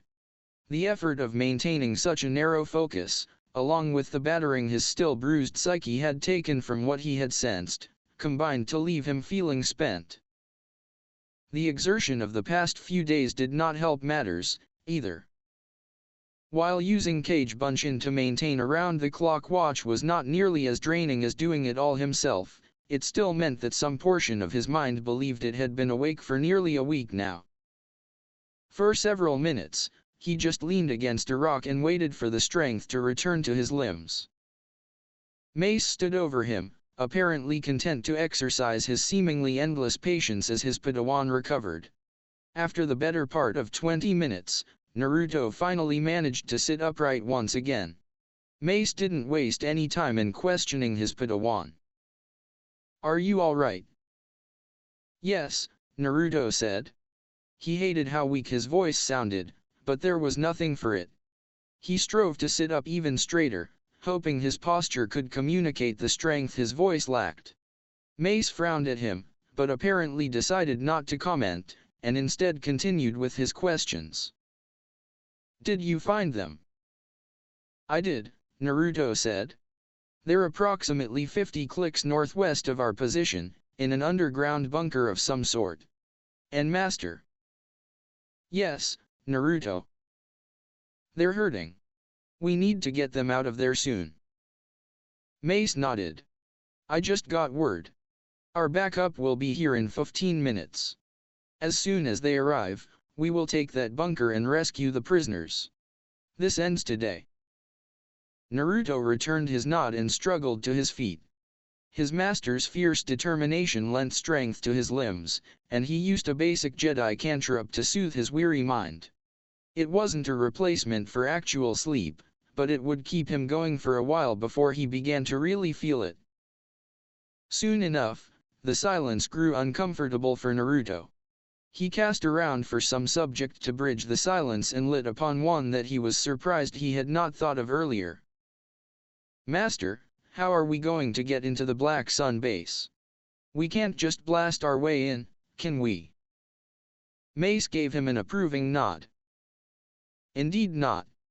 Black Sun bases tend to be well secured, with a focus on advanced warning and delaying tactics. Remember, for all their strength, they are alone on this planet, without backup or resupply. They cannot afford a siege. Given that, how do you think we should approach this?" Naruto jerked back in surprise. He didn't know what he had expected, but it certainly hadn't been this. "You're letting me plan our approach? What if I mess up?" He sensed a sudden burst of amusement from his master, though the man's face remained as stoic as it ever was. Clearly he had said something funny, but by the stars he had no idea what. He shot Mace an inquisitive frown, and the man seemed to take pity on him. "Naruto, I am not proposing that you make the plan alone. I already have an idea for our insertion." "I want to hear your ideas, though."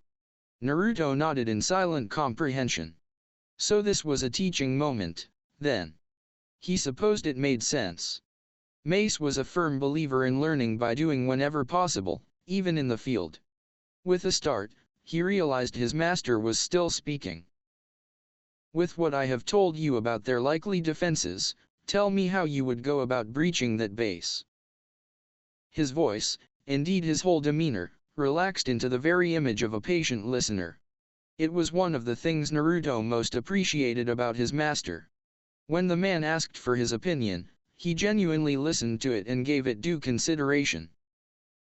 Silence reigned once more for several minutes while Naruto mulled the problem over in his head. Prior experience had taught him not to blurt out an impulsive answer in moments like these.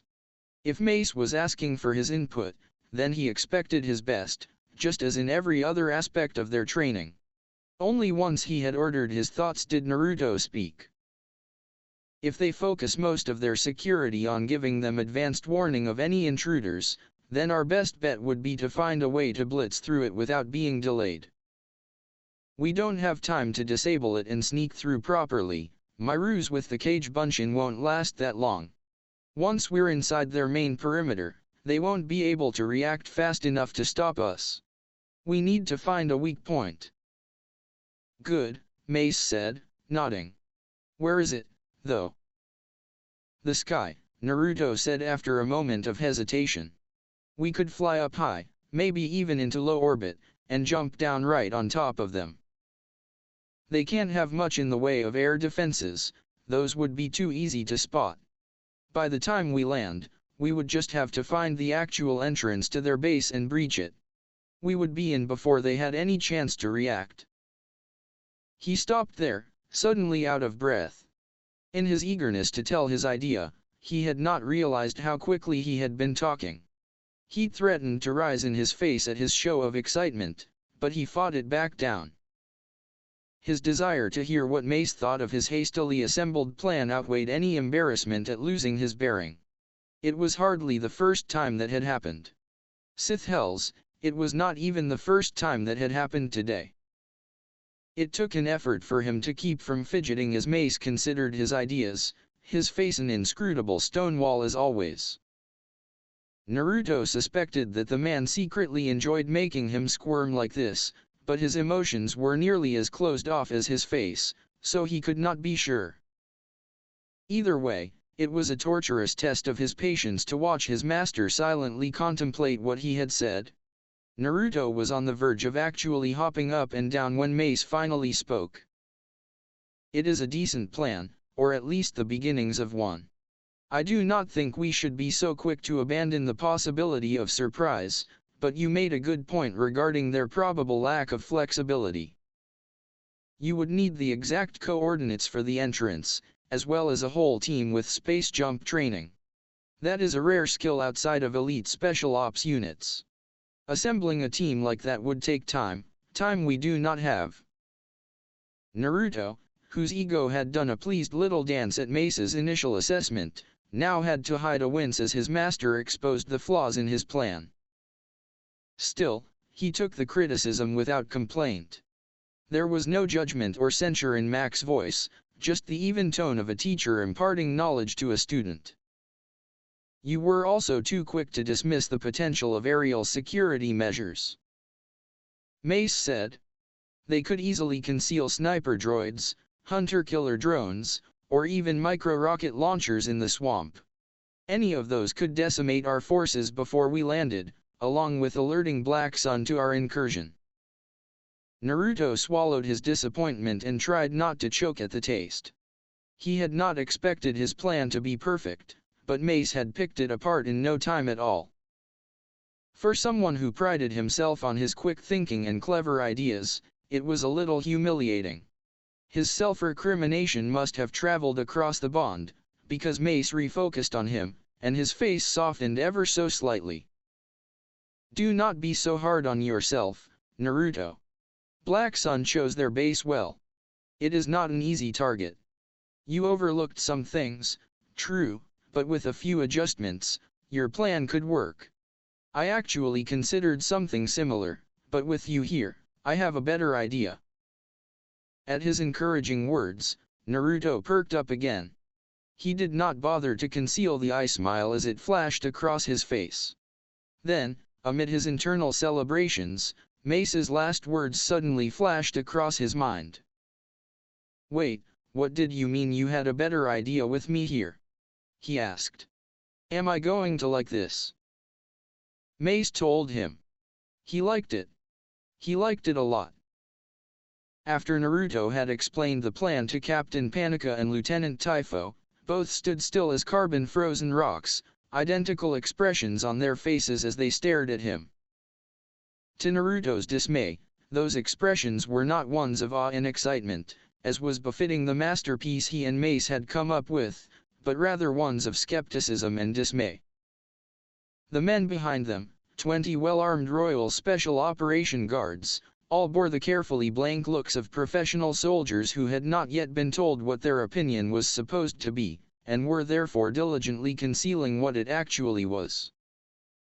The 3 small toads, one pale green, one dark brown, and one a mottled mix between the two, sitting at Naruto's feet, just croaked disinterestedly. Let me get this straight, Panika said as he eyes the toads warily. Your master's plan is to let these things eat us. Naruto shook his head, mildly offended. No, his plan was originally to have me send one of the toads to infiltrate the Black Sun base and disable their security. I was the one who suggested using the diving toads instead. This way is much better. And you should apologize. These guys aren't things. They're toad summons, and they have names. This is Tenzo, the green one waved dash, Haru, the brown toad saluted dash, and Ito, the mottled one gave a loud croak dash, and they're going to be helping us out. Lieutenant Typho made a pained noise, much to Naruto's irritation. He really didn't see what all the fuss was about. People always started acting strangely when the toads got involved. They got all nervous and started asking dumb questions. It was getting on his nerves. Naruto, I'm sorry if we showed your friends here any disrespect dash. You should apologize to them. They can understand you. Kichi's been teaching them basic. There came that pain sound again, this time from both men. People made sounds like that a lot around the toads. He didn't know why. Still, Naruto didn't back down, and gave them both expectant looks. Finally, Typho cleared his throat and shifted uncomfortably before starting again. I'm sorry for any disrespect we have shown you, he said to the toads. One of them, Haru, just waved it off casually. It's no big deal. Water under the bridge and all that, he said, much to the shock of those watching. Naruto's shoulders shook with hastily swallowed laughter at the looks of surprise on the soldiers' faces when the toad spoke. Right, well, that's good, Typho said haltingly. Anyway, as I was saying, Naruto, it wasn't who came up with the plan that we had questions about so much as it was the whole getting eaten by toads bit. Oh, Naruto said as comprehension finally dawned, and he scratched the back of his head. I guess I could have phrased that part better, he thought with some embarrassment. That part freaked me out too, the first time Jiraiya taught me this technique. Don't worry, he said out loud. They're not actually eating you. They'll just fold space into a pocket dimension inside their stomachs, and we'll all hide in there while they bypass all the security. Oh, is that all?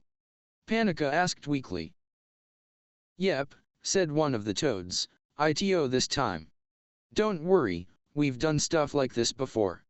Besides, humans are too bony to eat, anyway. None of the men looked especially comforted by that remark, but Naruto chose to look on the bright side. None of them had outright refused or been nearly ill yet, so they were doing better than Ahsoka or Barris had when he had suggested using this same technique to sneak through the room of 1,000 fountains for a prank. He hadn't even known that Mary Allen's actually turned greener when nauseous, but it had certainly been impressive to see. Not quite worth the punch in the arm that Ahsoka had given him, but still interesting. We do not have time for you to be squeamish, Mace said, speaking up for the first time. He had let Naruto explain the plan, with the excuse that he didn't know the toads nearly as well. Naruto privately suspected that he was, once again, deriving some secret amusement wherever he could find it in their grim circumstances. If he was, Naruto couldn't blame him. The only way he had stayed sane throughout the day was by finding whatever distractions he could to take his mind off of the seriousness of their mission. Those prisoners are living on borrowed time. This is the best way we have to rescue them. I will not order any of you to do this, but make your choice now. We move out in 2 minutes. Panika, Typho, and the rest of their men all stiffened at that. With barely a second's hesitation, they all stepped forward as one. Naruto gave an internal shake of his head. He had spent several minutes trying to convince the lot of them that the plan wasn't crazy, and all Mace had to do was utter a handful of sentences and look stone-faced and they all fell into line. He could actually feel their resolve harden at his master's words.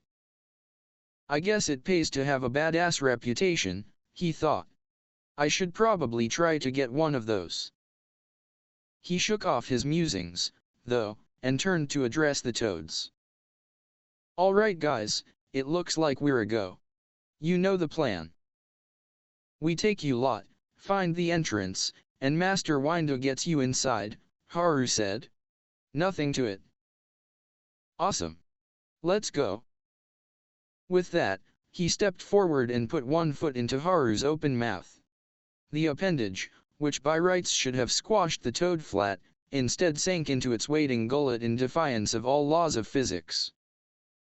As he put his other foot in and sank into the much smaller summons, he twisted around and could not hold in a laugh at the expressions on the others' faces. Even Mace's infamous bearing looked a little shaken at the patently ridiculous sight in front of him. "What's with the faces?"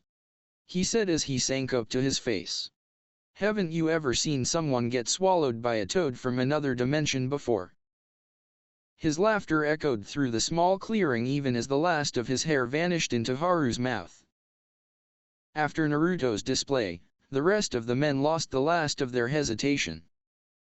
Mace joined Naruto inside Haru, while Captain Panika and Lieutenant Typho each took 10 men inside Ito and Tenzo, respectively. As soon as the last man had safely settled inside of them, the 3 toads hopped into the waters of the swamp and vanished with nary a ripple.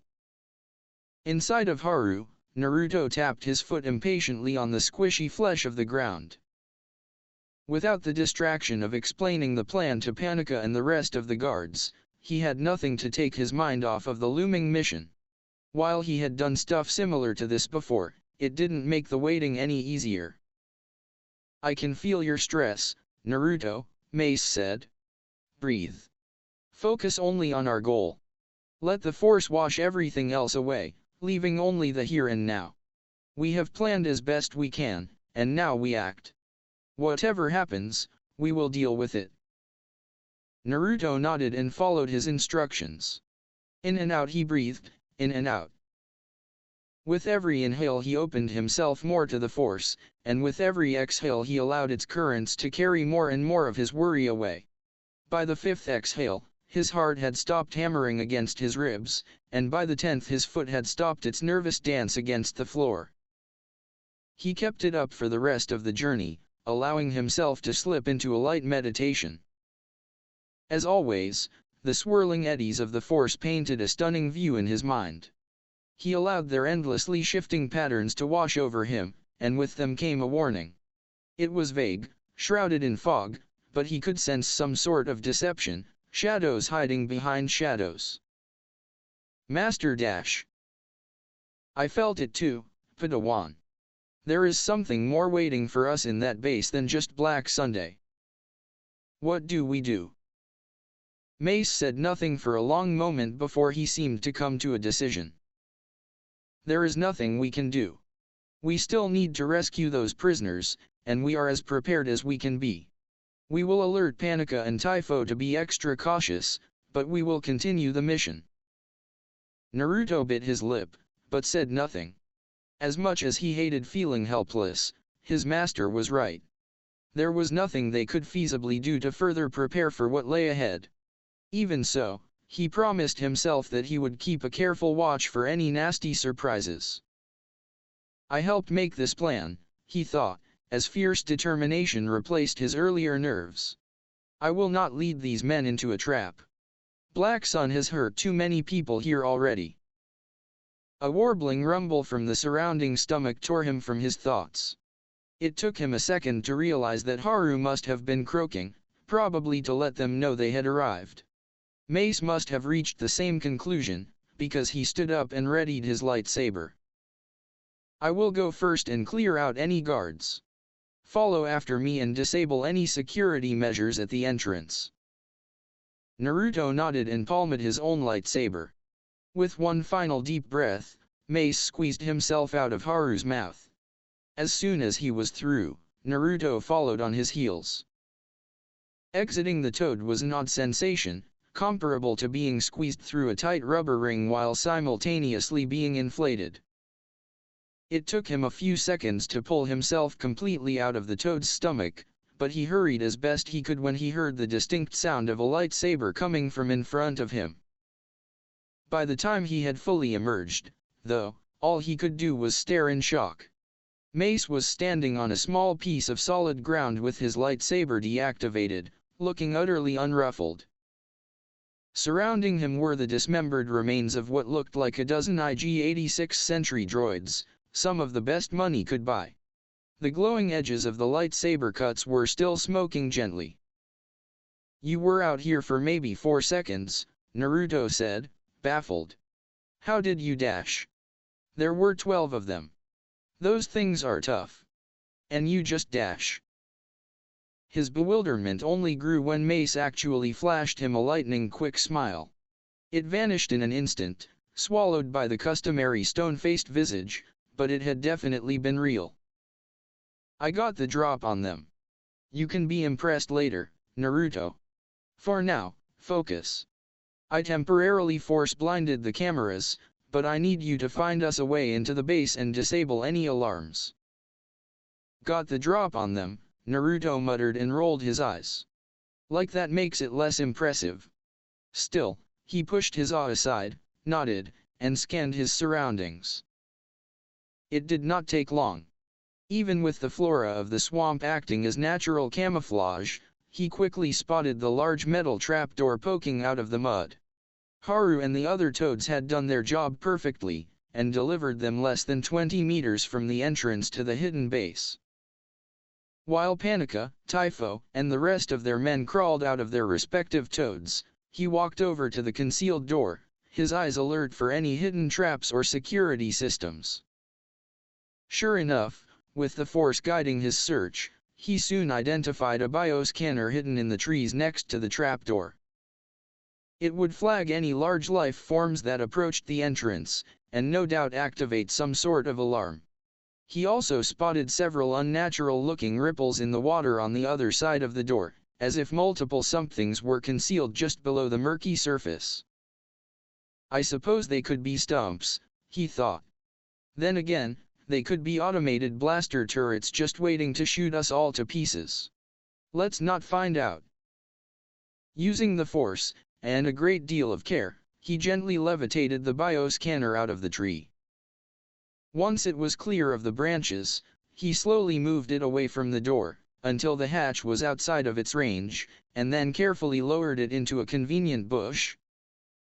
As for the suspicious objects lurking underwater, he didn't sense any danger in destroying them, so he crushed them one by one with the force. As he had suspected, they crumpled like metal rather than wood or rock. Once that was done, he moved on to the actual hatch. It was reinforced durasteel, with no visible means of opening. Must need someone on the inside to open it up, he thought. Clever design. Pity they didn't account for lightsabers, though. Satisfied that their entryway was secure, he turned back to check on his master and the guards. Judging by the slicing kit he could see next to one camera, it looked as though someone had looped the security footage, probably one of the guards. Mace looked up at him, and he waved to signal his readiness. Mace said something he didn't hear to Panika, and the entire group moved quickly but quietly over to his position. "The door is clear," he said. "We just need to cut our way in." "Too slow," Mace said, and then turned to the whole group. "Form up and be ready for anything. Follow as soon as I move in." Without further explanation, he kneeled in front of the 2-meter-wide metal hatch and stared at it intensely for a few seconds. Naruto could not tell what he was looking for, but apparently he found it as he moved to place one hand on the metal surface, a dozen centimeters off-center. He gave it a single, sharp tap, and Naruto felt a brief surge in the force. Crack. With a sound like an ice sheet breaking up, the whole reinforced, blast-proof, durasteel hatch just shattered into tiny shards. It was so sudden and unexpected that it took Naruto a moment to even realize what he had just seen. With one blow, a blow that would not even have bruised a ripe Jagan fruit, his master had just turned a multi-ton slab of durasteel to rubble. That must have been his shatter-point ability, he thought. I've never seen him use it like that before. I have got to learn how to do that someday. He had no time for further musings, though. As soon as the last pieces of the door had collapsed, Mace jumped into the brand new hole. Naruto didn't hesitate to follow him, and dropped into a dimly lit hallway made of unadorned duracrete. Pipes and conduits snaked along the walls, and cold condensation dripped from the ceiling. It was stark, barren, and oppressive, a feeling made even more poignant by the faint tremors of fear and suffering he could feel pressing against his senses. This place had been, and was still party to such a horrific amount of death and pain that his empathic sense registered it even without him trying. His jaw clenched in righteous fury at the thought of what had happened in this dank prison. As the guards jumped down behind him, each landing with a dull crunch in the shattered durasteel, he had only one thought on his mind. It's time to end this. Sorry that this part was a bit shorter, but I hope to see you again.